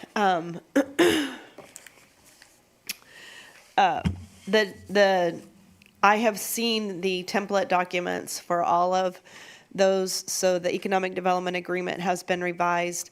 It has not been adopted and approved, but it has been revised. The parking document has been revised and has not been approved or adopted, but it has, I think it's finalized. And the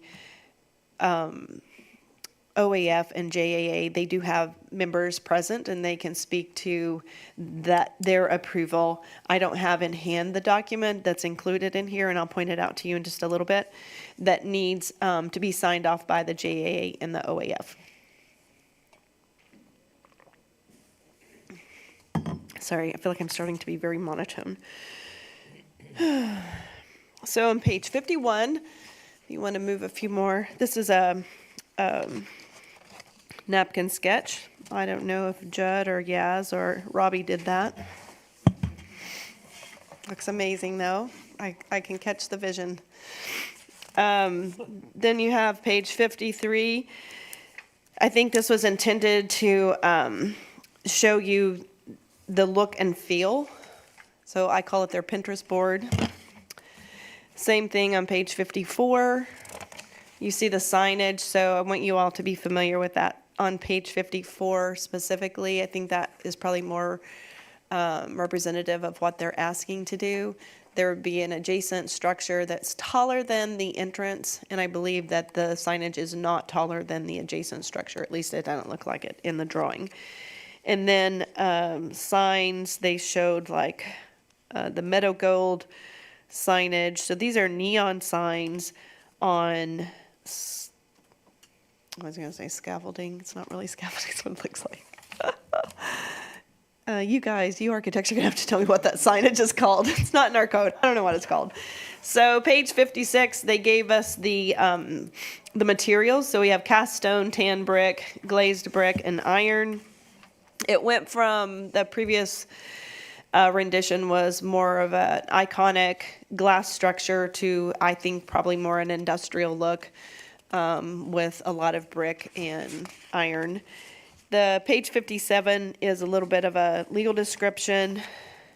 Page 58, this most represents the potential parking. So you have the actual site plan. I don't think that will deviate hardly at all. I think they're pretty well nailed down to that site plan. I cannot, the original site plan, the fire marshal has seen, and you all know these are conceptual. Even though they think this might be it, I think it might be it, but there's always the potential that someone comes along who has different authority than me and is like, that looks great, but you can't do it. And we're like, oh, shoot. So at this point, we think that this will be fine. We think that it'll meet the standards of the fire code, et cetera. But you just have to know that it's a concept. The parking, we'll call it the north parking lot. I think they call it the northwest. They show 114 stalls. Again, this is conceptual. There's a levee to the far west, and they've drawn where they think the line might be, and they've estimated how many stalls they can get in there. This doesn't necessarily include all the setbacks and landscaping that would be required, but they're saying we believe that we can get 114 stalls in that area. The parking to the south, which is, we call the triangular lot normally, they have drawn in about 62 stalls. So this structure is 1,700, I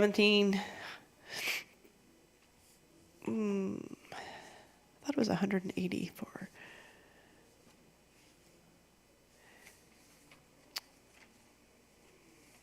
$17,800 gross floor area is what is estimated here. The total parking provided is I see 178, sorry. Required is 178. The total parking provided, they are estimating they can get 184 stalls.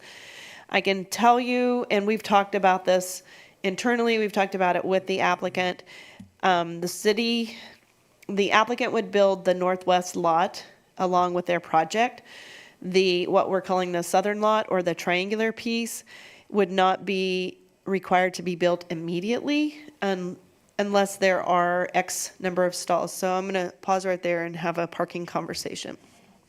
If the gross floor area is 17,800 and 178 are required, I, as a city planner, have the authority to reduce parking requirements by 20%. So I can reduce that to, again, let's not do math out loud. I thought there was 184, so it would reduce it by, if it was 184, I have the math written down, so I know what that one is, 32 spaces.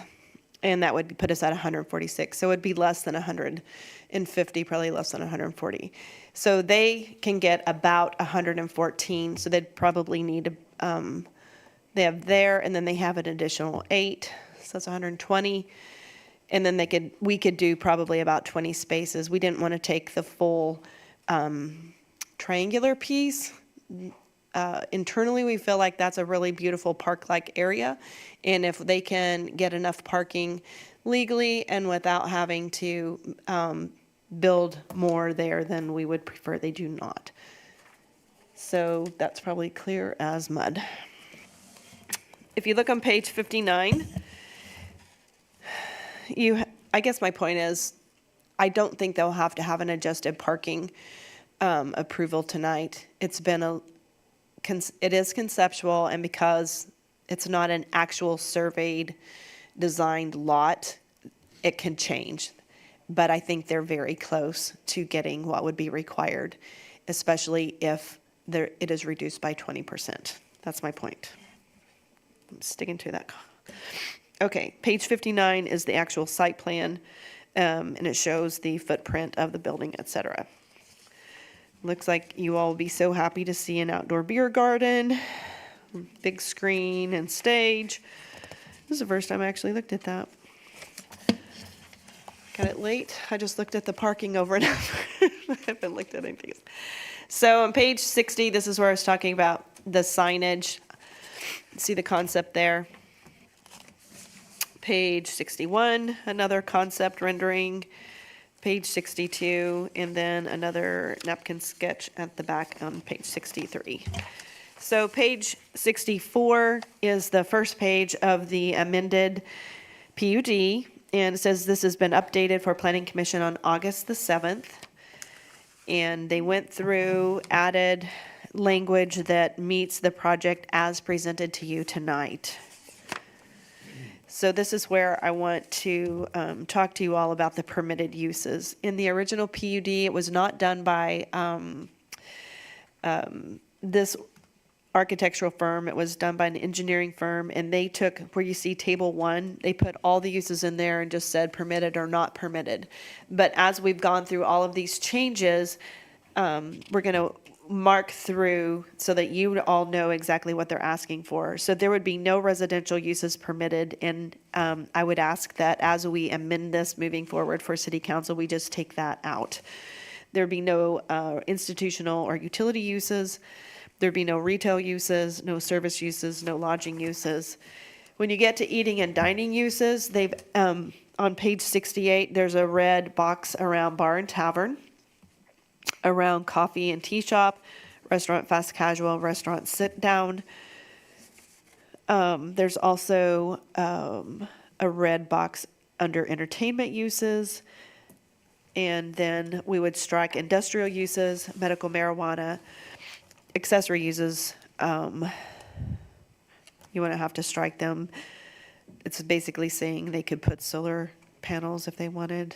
Drive-through is permitted by right in the RTC, but it is not designed or part of this. Accessory building and structured, they could have an accessory building out there. They don't have to ask for it or put it in the PUD. If they needed a building, it would have to, there's some criteria that it has to look similar to the building that they designed, et cetera. Temporary uses, you don't need to add that into the PUD. That's just saying if you wanted to have a farmer's market on the first Saturday of every month, you just go through the TUP process and it would be allowed, et cetera. Bulk and area standards, they have completed that portion of the code. The parking standards, this is what we already talked through. Let's see, they say that 178 stalls are required and they have provided for 184. I am asking that they focus on the northwest parking lot first and maximize that property, and then we'll see what they need on the triangular piece further south. And hopefully it is far less than what they show, because I would like to leave it as much parkland as possible. You have Inspiration Hall on page 74. That's just an aerial view. Same zoning map you saw earlier. On page 76, if they show a controlled access gate for aquarium staff parking. If that triangular piece is developed, I am sure that that will have to be designed. I think that the OAF may want that done no matter what, just to keep people from parking in the aquarium, staff parking. So I think that will happen no matter what. Let's see, we have a blown up example of the site plan on page 77. This is a document we mentioned earlier. I dated it July the 9th. It's basically saying, you have a copy, the copy you see tonight of the PUD and the site plan is what they're asking approval of. And once JAA and OAF has time, once OAF has time to have a formal meeting and fully vet it, then they would want to, I will need them to sign off on this document.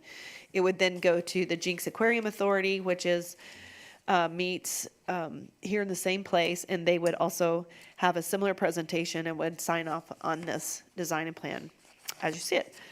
Or they can do it a different way if they want, but regardless, I need their signatures. Somebody has to say yes. And then the last page is just kind of an aerial view. I don't have any other comments. This project's been trying to happen for a long time. I think that most people are internally and staff are fine with the presentation as you've seen it tonight with one floor, a food hall. We do think that that is something that will benefit the aquarium, which is the primary purpose and focus of any activity. When we're looking at projects on the aquarium campus, how does it complement the aquarium? How does it help promote the aquarium? How does it benefit the aquarium? And I think that this project as presented tonight does meet the criteria that was established in the original specific use permit. So I am happy to try and answer questions. The applicant and the developers are also here. So if you have more questions, I think they would probably be even better at answering them. Marce, is there any question or any concern about the foot traffic going across Aquarium Drive and trying to get to the market? And is there maybe a thought of putting through, the flashing light crosswalks so that when someone does approach that they can hit the light and traffic has to stop so that traffic can go back and forth between? I think that is an excellent idea, and I will ask engineering if they have best practices, like what is the foot traffic count that would require that. But I think that's a really good idea, and especially if there's 50 people coming every day at lunch or 100 people coming every day at lunch, that probably would warrant some type of additional safety mechanism. So thank you for bringing that up. I'll bring it up as well. Okay.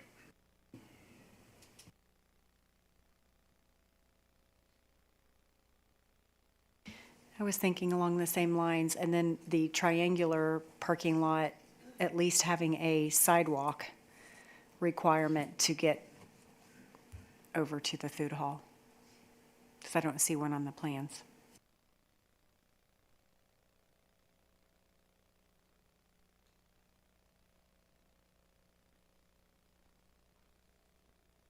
I don't see one on that side. There's a walking trail on the other side, but on that side of the street, I don't see a sidewalk. So it looked like you'd be walking through a drive to, the drive to enter the aquarium employee. I think that employee drive is going to be gated.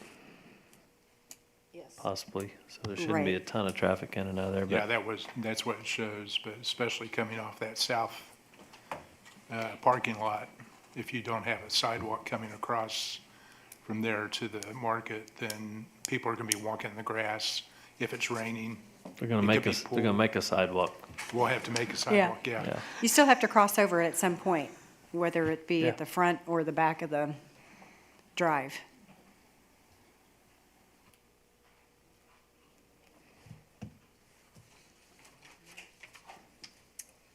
A sidewalk would be necessary and required for any development on that. But I will make a note to make sure that I don't forget. Probably Jarrett will catch it, our engineer. If I forget, he almost never forgets.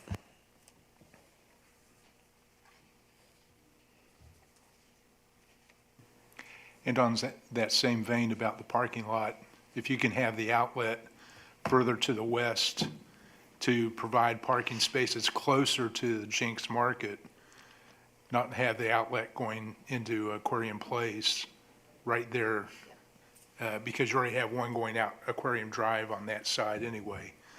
You don't need them both at the same place, and then it provides the driver either he can go out west and come around that way, or he can go to Aquarium Drive and go out. And the people get to park closer to the market.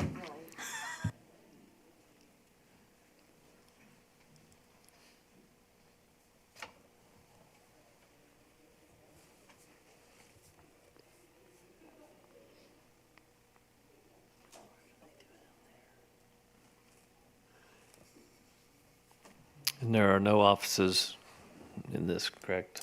Now, do we have a standard parking stall width in the UDO? We do. it 9 It's or different. It depends if it's parallel or angled. So I think it's, I don't remember.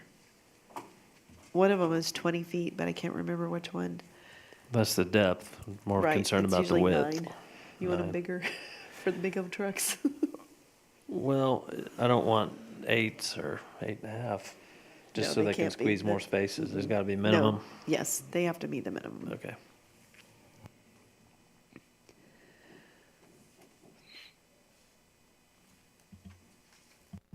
Right, any other questions for staff or discussion? Nope. All right, if the applicant would like to come forward, make a presentation to us, we'd appreciate that. Just for clarity, the minimum width for 90 degrees is 9 feet. 9 feet, okay, thanks. Yes, Nick sir. Lombardi, 1516 South Boston, Suite 214, Tulsa, Oklahoma, 74119. We have taken this plan and revised the architectural standards to something that is more traditional than the original contemporary design. We have taken the office component out of this and limited to a single-story footprint. When we signed our developer agreement with the city of Jenks, we did have a 15,000 square foot minimum that we had to build, and so we were just a little bit above that. We believe the city's been cooperative in providing options for off-site parking, and we also appreciate the input of Todd Blackburn with the OAF in helping us get here, but we think this is a good iteration of this project and one which will be successful. Sorry, what was your first name again? Nick, N-I-C-K. Nick, thank you, Nick. Any questions for Nick? All right, is the economic development agreement that you have, is it current? I know it's been going on for quite a while. We have an updated version that all sides have agreed to, as well as the off-site parking agreements that the terms have been agreed upon. Okay. How many, do you have an expectation or a guess or an estimate on how many people you would expect for lunchtime visits to this or dinner time visits to this? We do not. I mean, we have not run those studies. I could tell you that one of the reasons why the code provides one spot per 100 square feet of building area is to accommodate for what a traditional restaurant would do. And so it also depends on how many turns you can get through a lunch or dinner period. So if you're doing 2 turns during lunch or 3 turns during lunch, you're going to take that minimum parking requirement and multiply that by the turns.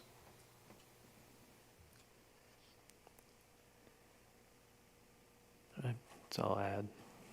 Would the foundation be strong enough to support a second floor if we wanted to put one on in the future? Well, you had to go there, didn't you? There could be, there's going to be a lot of arguments on that. And at this point, I'm done arguing. I'm not going to. Now, if you want to incentivize me to do piers that will allow for a second story, I'll more than happy build it and take the money to do it. But Okay. I'm not doing it out of my own pocket. Okay.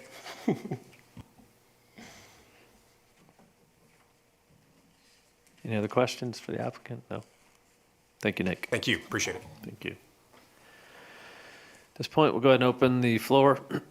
Anybody in the audience that wishes to speak on agenda item number 4, please come forward, give your name and address. Hi, I'm Todd Blackburn from Tulsa, Oklahoma. So just want to say I've been working on this for quite a while. It's gone through a lot of iterations. So for all those keyboard warriors out there, there's a lot of work going on behind the scenes. So know that we've been working hard to get this done. OAF and JAA, at least OAF I can speak for, I'm the president of that foundation right now. We have conceptually agreed to a one-floor food hall. We've conceptually agreed to the parking lot requirements. So I'm excited to see you get get it done. Thanks. Thank you, Todd. Anyone else? Anyone else wish to speak on item 4? Right, if not, we'll go ahead and close the floor and back to the Planning Commission for further discussion or a motion.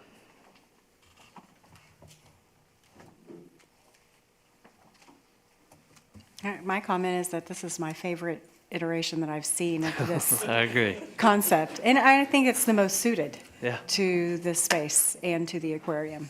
So I I like agree. I agree. I'd move to approve JZ 25, PD 137. I'll second.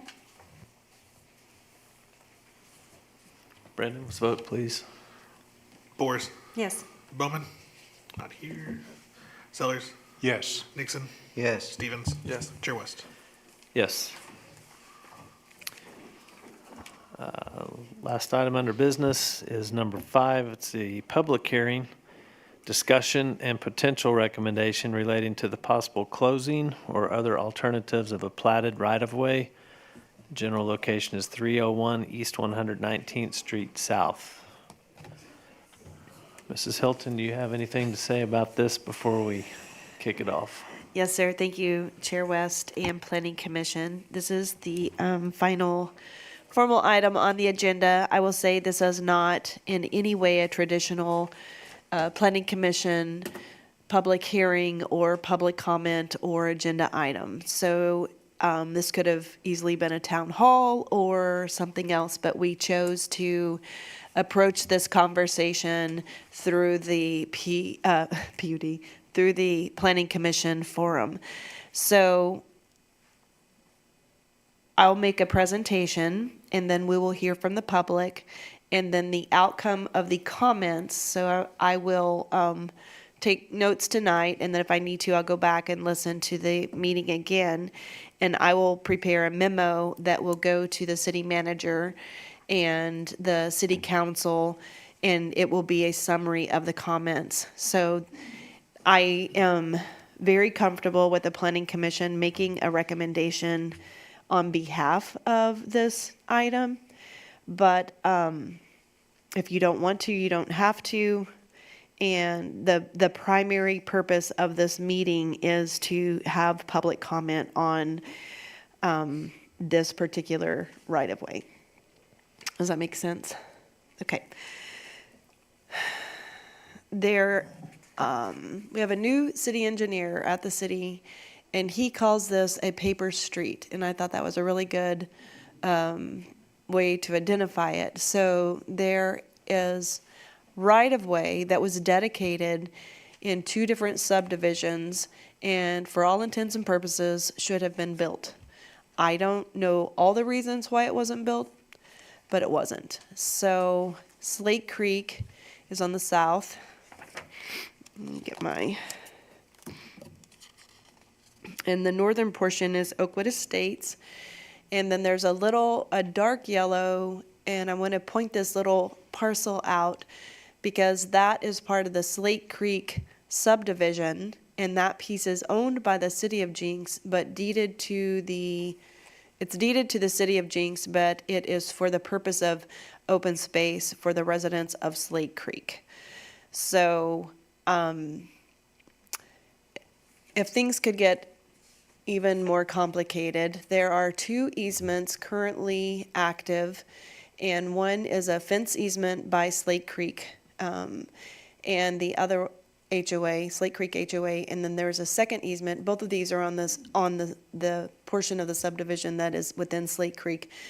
There is a sign easement for Slate Creek as well. So, yep, thanks for the little finger there. I've walked this paper street a couple of times. It's a lovely little path.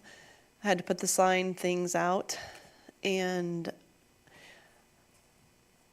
it is my understanding, I'm going to give my version, that this has been used for many years by residents of both neighborhoods to traverse across from one neighborhood to the other.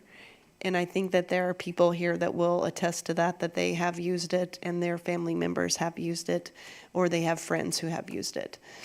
And more recently, there have been people that have requested to bike through there.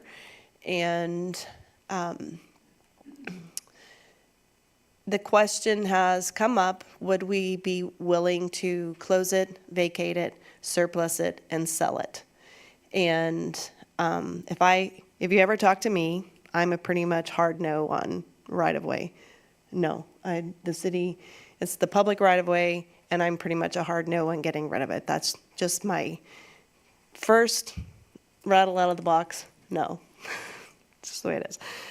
I don't live in these neighborhoods, and I respect the right of the public to have that conversation and to make that decision. So if it was my neighborhood, I would want to be heard as well. But as a planner and as a city employee, just so that you all know, that is my typical stance and has been, if you've talked to me, my stance, that I'm never really in favor of surplusing and selling right-of-way. But sometimes it makes sense. So this hearing tonight is to collect public feedback and information. I'll prepare a memo. The process for closing and vacating an easement requires district court action. So if a recommendation was made, or if the prevailing opinion was to close it and vacate it, surplus it, and sell it, then there is a very legal statutory process that we have to go through as a city.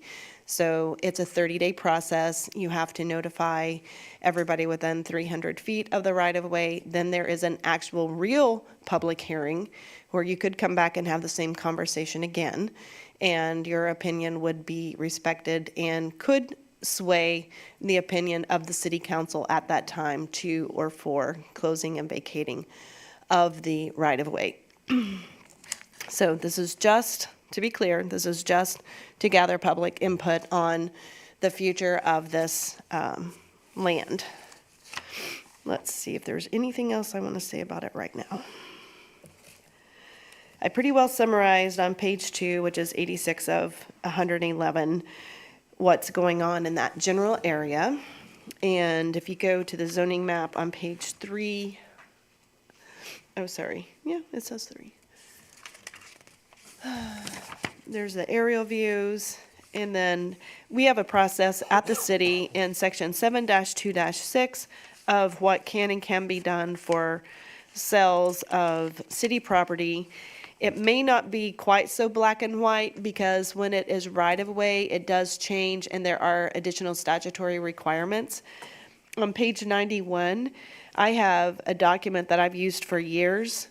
This is not all the language related to, this is not a comprehensive statutory summary of what takes place if a formal process was to be had. So this is some of it, but it is not all of it. There are other sections. So what you see is 42-10, and it gives the city power to close public ways or easements. And then 42-102 talks about vacating streets and alleys and easements. And then I included 42-103, and then the general process and cost. Sometimes people come to us because they may have a portion of an easement or something. Maybe they want to build a pool, and there was a sewer line went in the front yard instead of the backyard, and there's nothing back there. There's no utilities, and so they want to close a portion of the easement, et cetera. So they would go through a similar process. If you look on page, let's go to page 99, and it shows the plat, the Slate Creek plat.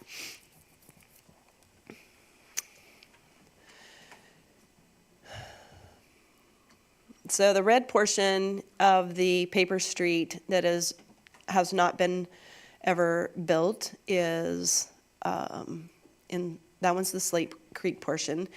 The yellow portion to the left, to my left, your right, is the Reserve F. This is the piece that is owned by the city of Jenks, but is for the public use. And one of the things that the Planning Commission has to keep in mind, that we cannot create a parcel without legal access. So right now, it doesn't require legal access to be built, it requires legal access to be had. And so in this case, currently, the parcel has legal access. If we were to close and vacate that, then that puts, legal access has to be created to that reserve area, because it is a lot of record, but if you closed it and vacated it, you now have a lot with no legal access, and that in itself is illegal. So we can't do that. So just something to think about. If you go to the next page, is the second part of the plat. I have a couple of areas that I highlighted. It is clearly way too small to read on an 8.5 by 11. And then the public notice, which was a notice of a public hearing. And I am literally hearing what the public has to say. I'll create that memo and present that. I also included the encroachment agreement that Slate Creek has. They have two of them. Again, this is the fence agreement and the entry feature agreement. So I think that it's valid to hear everyone. Slate Creek absolutely has a lot to gain or lose based on the outcome and decisions moving forward. So at that time, I don't really have anything else to say. I don't know if you all have questions for me. I think it might be self-explanatory, but it might not be. I had a question. Who is legally responsible for maintaining that right-of-way? The city of Jenks. They are legally The city responsible. of Jenks is legally responsible for Yes, sir. maintaining the right-of-way. Thank you.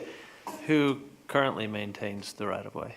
It's, Ma'am, just a moment. We'll open the floor, okay? it is my understanding that the adjacent property owners have maintained the right-of-way for maybe since they've lived there. I don't know how long, but it is my understanding that they have maintained it. So if it was vacated, closed, vacated, the little triangular lot somehow given access, the city would still be responsible for that little lot? Is that, they own that? Okay. Anybody else have questions for Marseille? Nope. Well, it sounds like our audience has a lot to say, so let's open the floor and take your comments. If you would come up, give your name and address. Give us your ideas and thoughts.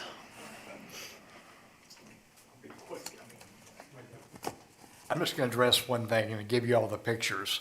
But I am Bill Rogers, 705 East, 119th Street South, and a board member and a homeowner in Slate Creek. But anyway, this is the monuments that we built, hand-built.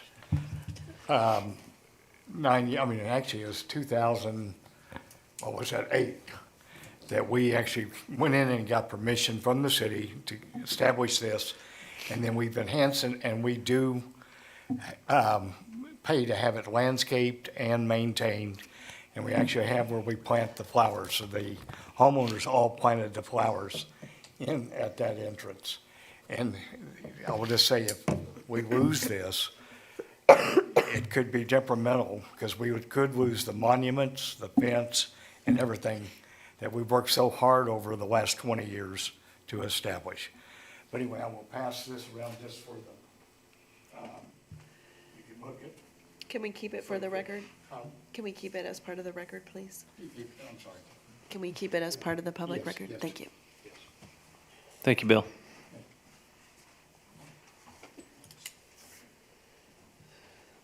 I'm Stephen Fondell. I'm the president of the Slate Creek HOA, and I live at 12002 South 2nd Court in Jenks.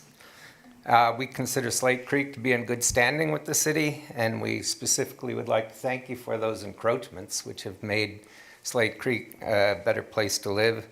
To the matter at hand, the HOA defends the integrity of our members' properties and our common areas, and we do take issue with trespassing, which I believe will come up, and which has happened on the neighbor's lawn adjacent to the easement.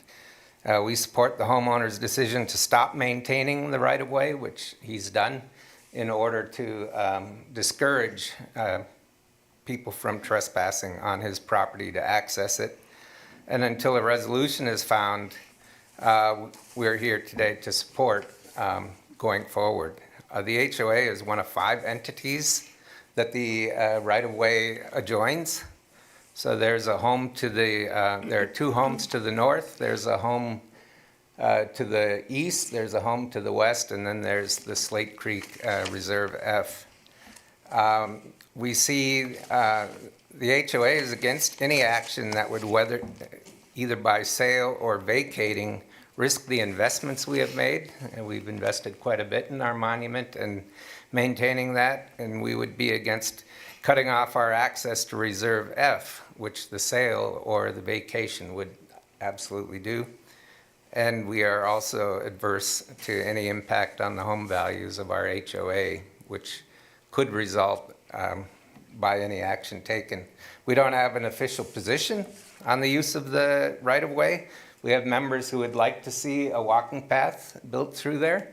We have other members who would like to close it entirely. And notwithstanding all of that, the HOA would support a fence on the north side, closing it until such time as the city would actually either put in a path or decide what you're planning to do. And that would be the official position of the HOA board. And you will hear, I'm sure, from individual residents as to what they would prefer.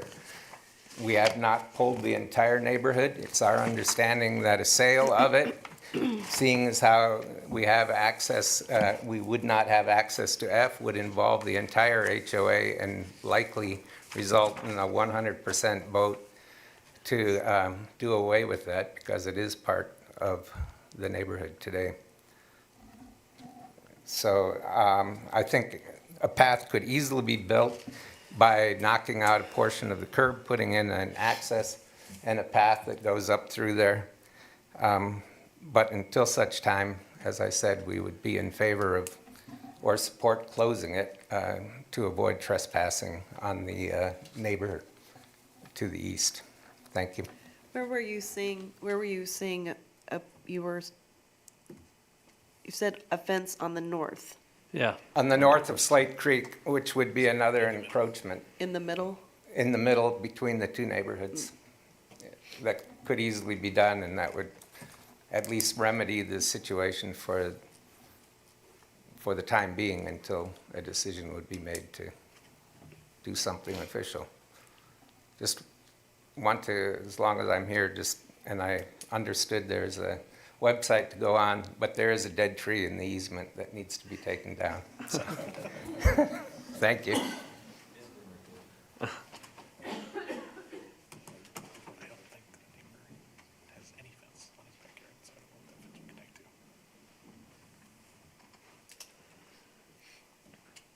Hello, I'm Darren Smith. I live at 301 East 119th Street in Slate Creek. I'm the neighbor adjacent to this on the east side.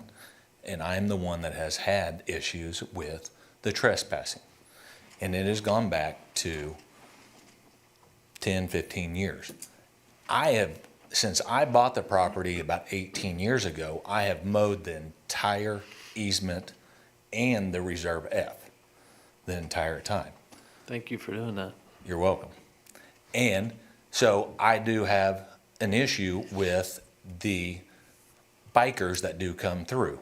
One of them is here, and I did give him permission about 10 years ago when we first started the monument, because he couldn't pop the curb on his road bike, and he didn't want to damage the rims. So I told Mr. Buller that that's fine, you can access across my drive, but only you.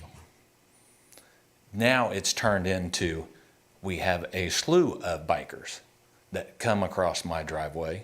And in fact, about a year ago, that really stirred this up was there was a group of them that came. We were doing yard work, and my dog was laying in our yard. They come halfway across my drive and down and out. He gets up and they tried to kick him. So that's what started the issue of, okay, this needs to be taken care of. Then after a couple months after that, we have caught people coming down in the middle of the night, sitting in the easement, smoking, drinking, saying that they were on a 5-mile run and that was their stopping point to have a Black and Mild and a sip of tequila. And I do have pictures to show you all of the trespassing of it. And so they have gone across my place multiple times for years. That's my stance on it. And I'm the one that did bring it up to Marseille and them, and actually did say in the very beginning, she was out of town, and I talked to Brandon, I believe your assistant, about putting up a fence and taking it from a public roadway easement to a utility easement. And in our conversation, he said, I don't see why we couldn't accomplish that, because we don't even know we have that piece of property. And it's been stated for years, because I go back to Gary Head, because I've done contracting work in the city of Jenks, and Gary Head has been around for years until he retired, and he didn't even know. Robert Carr knows how big of a thorn it is, this easement is, on the city. Same with Chris Stout and all of them. But here are some of the pictures that you guys, and you can keep these. You want to pass them around? Thank you. You're welcome. So it's just finally got to a point of now we have people coming randomly at night down through there. And now it puts a safety factor up. Where on your property is the trespassing taking place? About halfway up my driveway. And there are some pictures in there where you can see where they're entering up that way and exiting. So you think they're coming in from the south? They'll come in from, yes, the south and the north when they're coming back down. Are they, to access your property on the north, are they jumping the fence or going through a gate or? No, they're just going through that easement between us and Oak Estates. Oakwood Estates. Right. But the right-of-way is not your property, correct? Right. Never So to get claimed it. onto your property back there, are they jumping the fence or? coming No, through I the don't have a gate or- fence up. Oh, it's just It's completely wide open back open, there? yes, Oh, okay. green, wide open.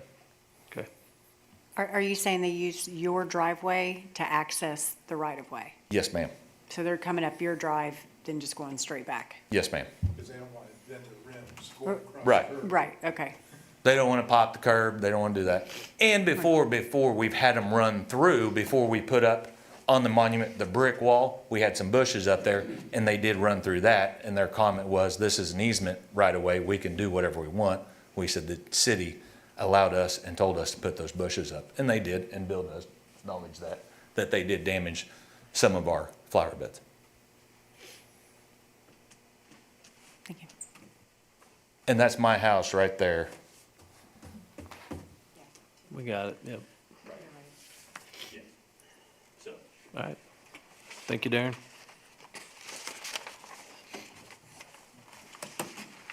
Marseille, the city's purpose for the right-of-way?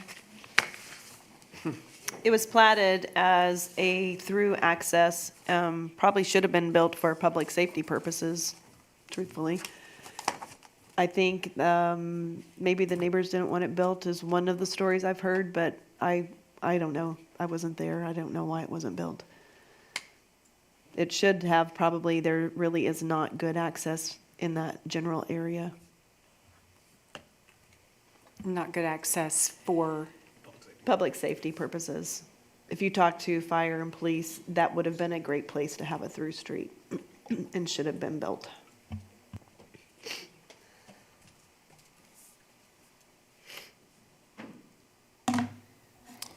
Hello, Commissioners and City staff, and thank you for your time and service to our community. My name is Matt Bowler. I live at 312 East 124th Street in Wakefield Ponds, the neighborhood immediately south of Slate Creek.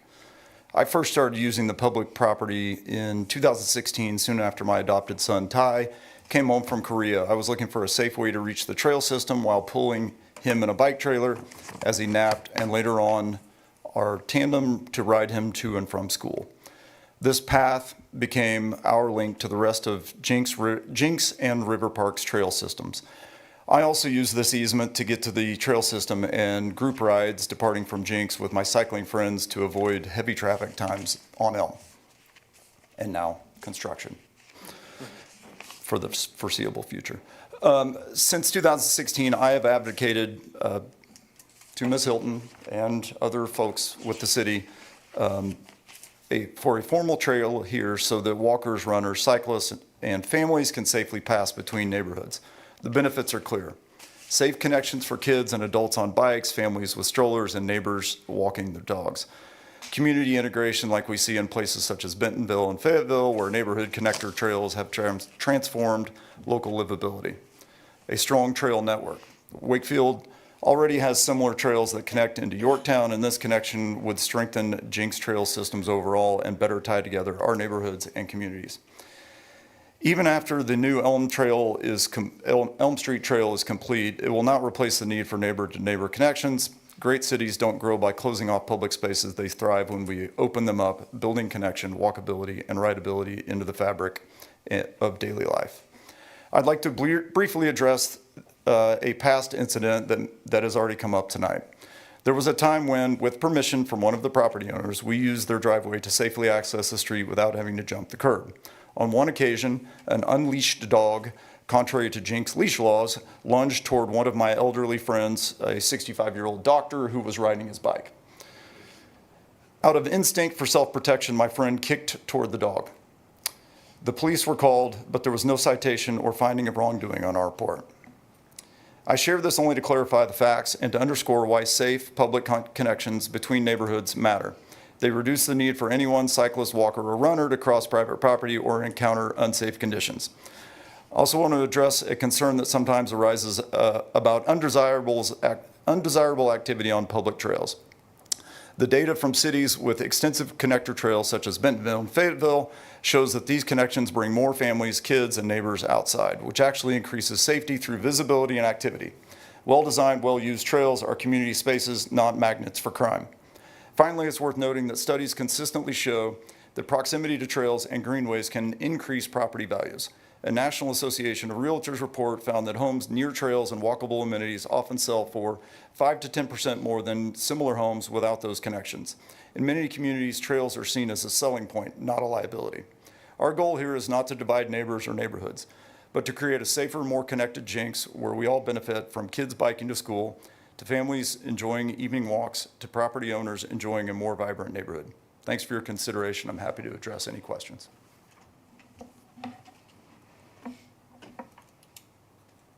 I would add that I would be happy to work with the Slate Creek Neighborhood Association and the city to figure out a trail compromise that would provide the neighbors with the security that they want with a fence, as well as a trail for public good. Thanks. Thank you, Matt.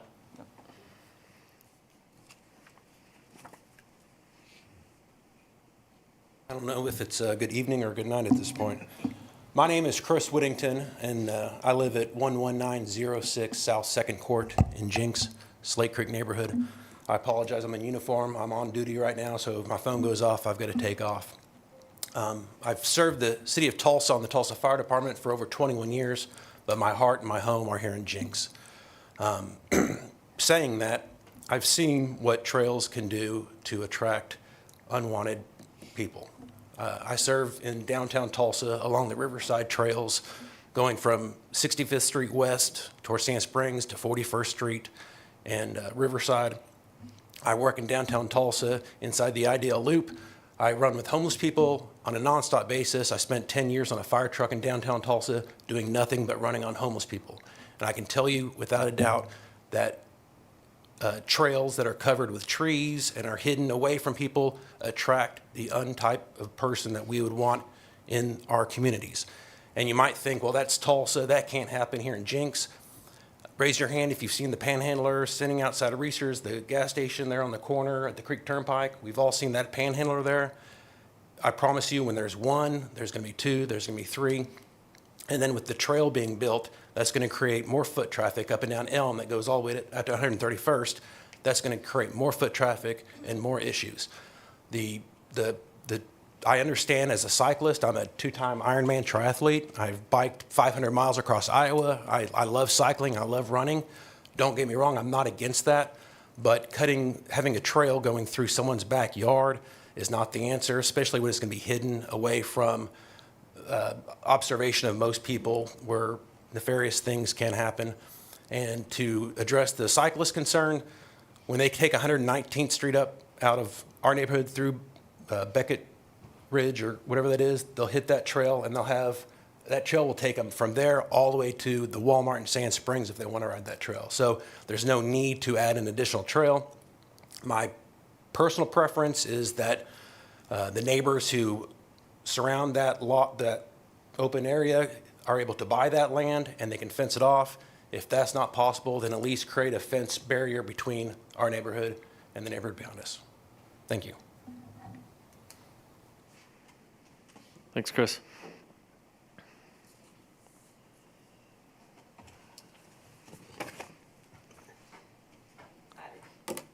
My name's Daniel McCurdy. I live at 216 East 118th Street South in the Oakwood addition. I am the neighbor to the immediate east of the Paper Street. I've lived there 25 years, and we have maintained that property for 25 years. It was a little grown up before we moved in, and myself, my neighbor to the west, try to keep it clean and clear as much as possible. City has not spent one penny in 50 years that easement has existed for maintenance or repairs or anything. I would like to see public access eliminated along that trail or along the street. When Matt first started bringing his son on the little tandem bike, loved to watch him come through. More and more people have started coming through. About 8 years ago, there was a robbery from a vehicle just north of my house. The perpetrator escaped through that alley. He left some of the material that he'd stolen in the alley. I found it the next day. It really doesn't benefit the neighborhood to have people going back and forth through there. It would be my preference that the city eliminate public access. Beyond that, if you eliminated public access, it would probably still be mowed by me and my neighbors for as long as we live there, as long as I'm able. No cost to the city doing that. If you want to keep it public access, the alley itself is not safe. I mean, Fowler might have run at a biker, but there's stumps, sticks, noxious weeds, poison ivy. All of that's going to have to be cleared for the public to use it. And that's about all I have to say. Thank you. Thank you, David.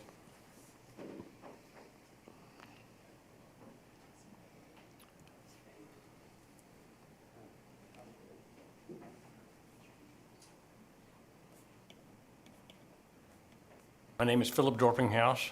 I live at 215 East 118th Street in Oakwood. I live directly across from Mr. McCurdy, who just spoke. And that is really it's really Utica Place. It's platted Utica Place. I have original plats from Oakwood back in 76 when it was platted. It's Utica Place. But anyway, if you want to know why that's not Utica Place, why there's not a street there, it's the Oakwood Estates Homeowners Association. When they built Slate Creek, they needed access, ingress, egress to it, and it went to Oakwood 2 versus Oakwood. So that's the reason why that street's not there today. So the reason why I was involved in that back in whenever that was is the same reason I'm saying today. I don't really want public access through there. I'd like to see it closed off, divided up, whatever. So I don't need any more traffic going through there, anything like that. Thank you. Thank you, Philip.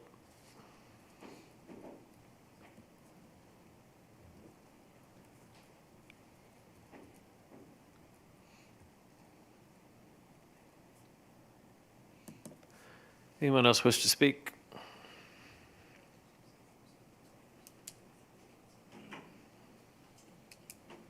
You get, you get one more shot at it. One more. Bill Rogers, 705 East 119th Street South. I was the one that did the two, I can't get it right, for getting the permits for the fence and getting the monuments through the city and going through the city council and getting that all done. But I'm really coming up here as a single homeowner, not as the board and what have you. I personally think it's a huge asset to the Slate Creek and to Oakwood Estates to have the trail for the kids, for the all ages, from young to old. Because we actually have several, I mean, we have a lot of walkers in our neighborhood, from Wakefield Ponds, come across and walk our neighborhood and all Oakwood Estates too. And as well as we have several that walk 5 miles a day. And they end up in Wakefield and what have you, and they would love to have another avenue to another couple neighborhoods to walk through in that type of thing. And it's, we've had almost no vandalism, nothing, over the 20 years that I've lived there in Slate Creek. And I've been on the board almost probably 13 to 14 years of that, and I would have been involved in that type of thing. Really, if you can do a trail, the way to do it is just move it close to the monument, have it, knock out the curb, and you could have it run right down the middle of so there's 25 feet on both sides. And then only thing that would be maintained would be the trail itself. But if you all deem the next solution to me is keep that option open as far as in the future, that the city or the people may actually really want the trail, but you could do the fence very easy and just go between the two areas, and who pays for it? City could do it, or the neighbors could get together and do it, but they could close it off. That would be the separate solution, and not cost the taxpayers money in trying to take away our easement. Thank you.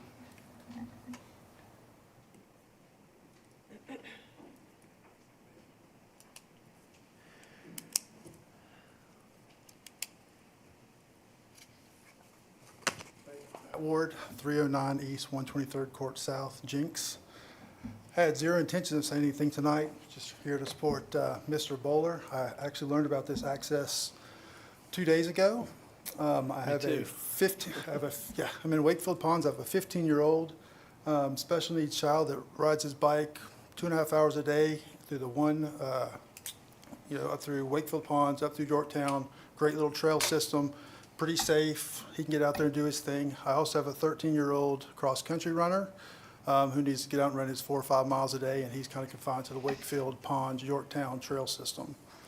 Talking to Mr. Bowler, who lives the next street over, yesterday or 2 days ago, said, hey, there's this trail here that's in use, but they're looking to, shut it down. You should come kind of see what's going on. So this gentleman right here inspired me to get up here and voice an opinion that, I know people from Slate Creek come across to Wakefield Pond and walk the trails, walk up to Yorktown, walk to the loop, walk back down. You can get everywhere you need to get.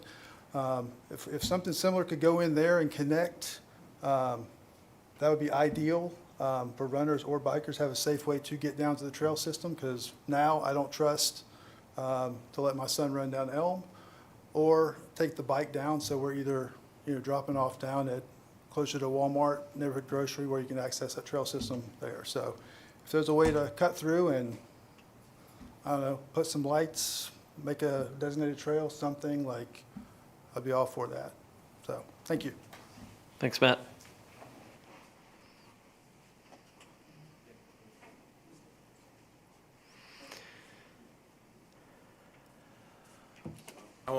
I won't be long. I think it's telling that the people in favor of the trail live nowhere near the trail. They don't even live in the neighborhood. The people who are against the trail, that's who it affects every single day of their lives. And to a point about dogs on a leash, do dogs have to be on a leash if they're in their own yard?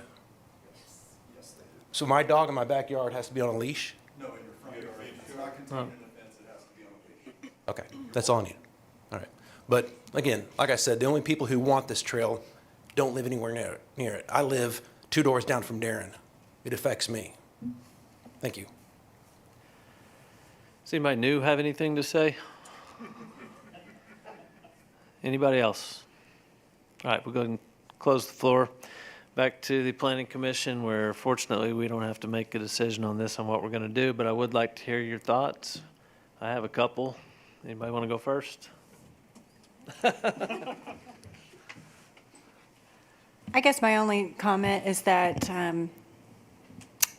it's unfortunate that the city hasn't maintained the space, so adding a trail or doing something else doesn't really change that, to my knowledge. I mean, are we going to go out and maintain this space? Well, that was- after, and who's putting the trail in and all that? So then somebody's not got to police it per se, but I mean, then it's just an added thing to the city that's already being, I don't know, I want to say neglected, but ignored at this moment. I don't understand from a city standpoint how it provides any city safety if the, for this right of way. I don't understand that.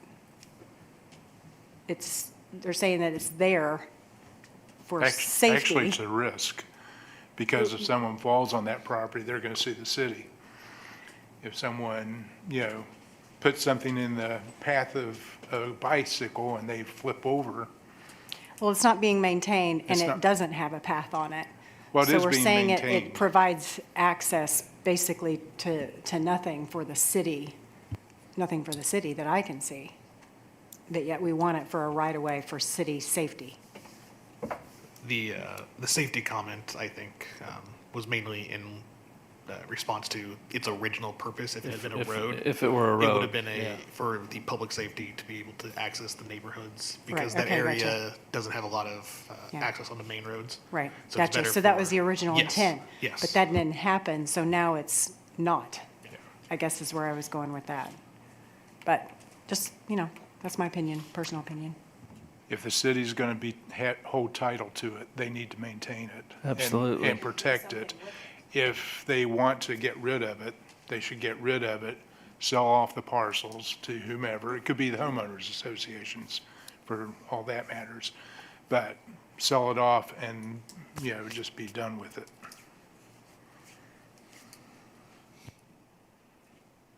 Ray or Greg? I don't have any question. I heard a comment about putting lights up there. I don't think I'd want those in No. my backyard if I lived there. No. We're not in favor of lights, Marseille. And honestly, the safety of it at nighttime as well. I mean, it's 24-hour access. I don't think the safety of those folks that live there is not very, considering there's also pictures of such.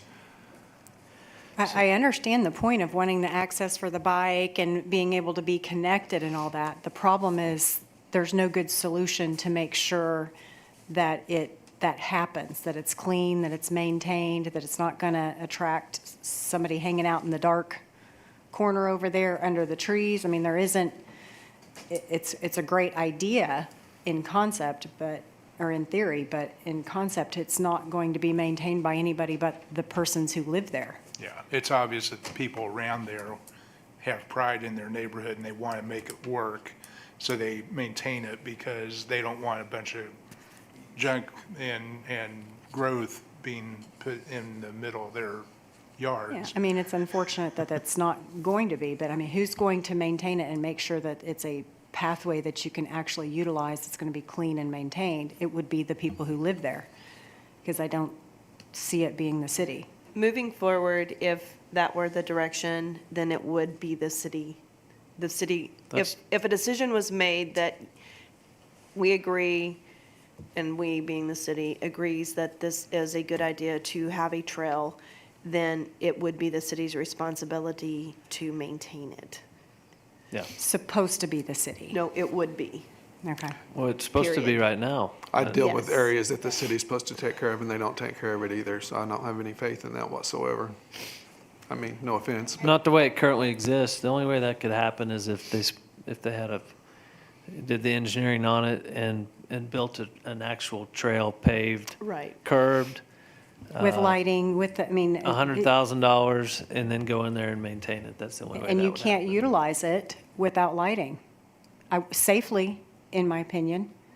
So it's the city's responsibility then to maintain it, put the path, put the lighting, and keep it maintained. I'm not saying they won't do that, I'm just saying that That doesn't seem feasible. that doesn't seem realistic.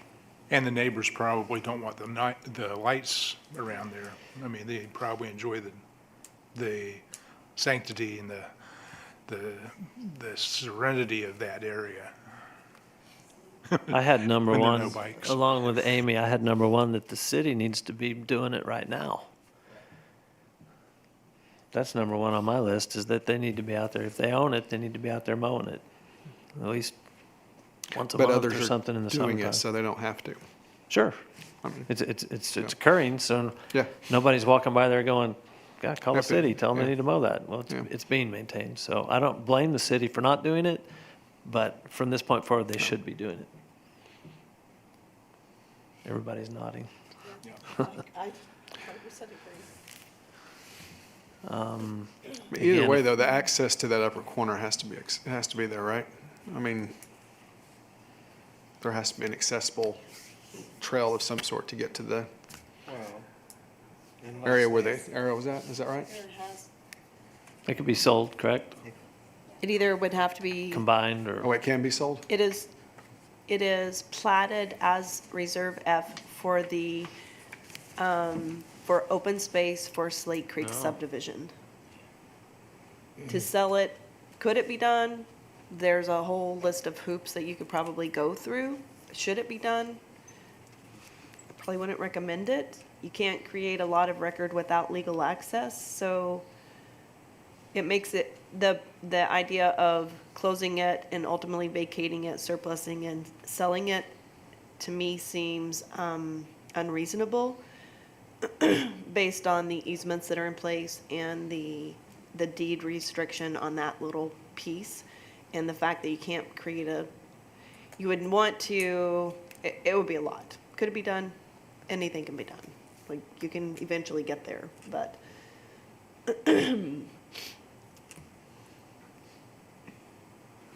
I think that the reason no decision has been made is because it's not an easy decision to make. There's a lot of things, a lot of considerations. The neighbors, adjacent neighbors, it matters, and the HOA, it matters. Slate Creek, it matters. All of it is very important, but something has to change. Something has to change. I mean, to me, if it's not going to be maintained, and I'm not sure if that will happen or not, but if it's not going to be maintained, and if it's not maintained, you can't use it as a path anyway, because you won't be able to drive through it with a bike or anything, then what's the purpose of it being there? The safety thing didn't happen way back when, so I don't understand the purpose. It's convenient for a few. But somebody mentioned that you take 119th West out to Elm. That trail will be completed in the next 18 months, 2 years probably, something like that. And you can access the trail system there rather than going through the neighborhoods out to 116th now. So there will be potential access to the trails relatively soon. I liked, it's not ideal, but I liked somebody's suggestion of across the middle of the backyards, completing that fence or extending the fence, whatever's there, chain link, privacy, whatever's there, to stop the traffic. You stop the traffic, you're gonna, Or just put bollards there so that you could walk through there, but you couldn't ride a bike through there. we're not trying to penalize bikers versus walkers.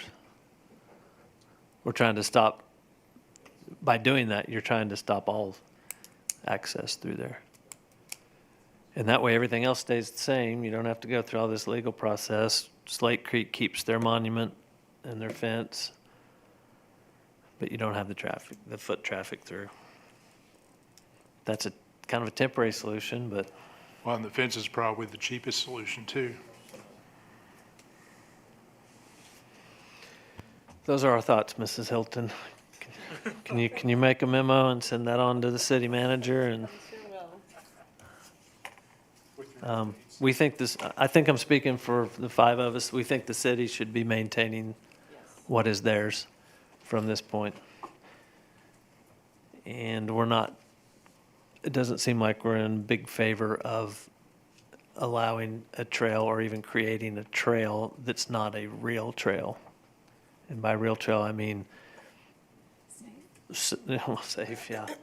Paved, possibly curbed, potentially lighted, and maintained. And I don't think we're recommending that, but if that's the direction they go, I think that's kind of what we're looking for. Okay. All right. All right, thank you In all. other business, we have any planning updates? Saturday is your last opportunity to come and visit the ranch during the 3 open house sessions. I really hope you can all come. It's from 4 to 6. Explore the property. It is 20 acres adjacent to 200 acres contiguous to the river, another 200 acres. You were only going to get a sneak peek at the very front pond. It's gorgeous. And we are letting people go back in there and explore it. I'd say it is far less safe than that trail, which I have walked a couple of times in the very recent past. Where you will be walking on Saturday is not even remotely safe. So if you choose to do it at your own risk. Bring your own sunscreen, your own hat, your own boots, your own snake pistol, whatever. Just kidding, no snake pistol. But, nope, actually that's in the thing. You may not bring your guns. Also bring your own bug spray.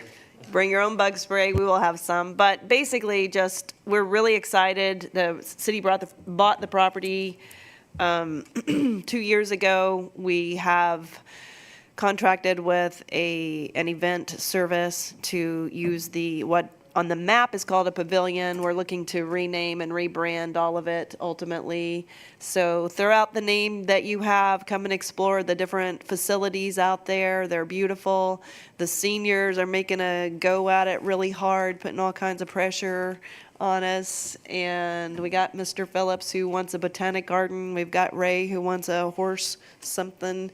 So we have all kinds of interest in that land, but I really hope you come out and personally just come out and be there because it's gorgeous. It's a beautiful piece of property and you're all welcome. It is a city-owned property. That means it's yours. 4 to 6, free hot dogs, free snow cones, and free lemonade. That's all. It's not just for the kids. Oh, and events for the kids. There you go. I thought he said it's just for the kids.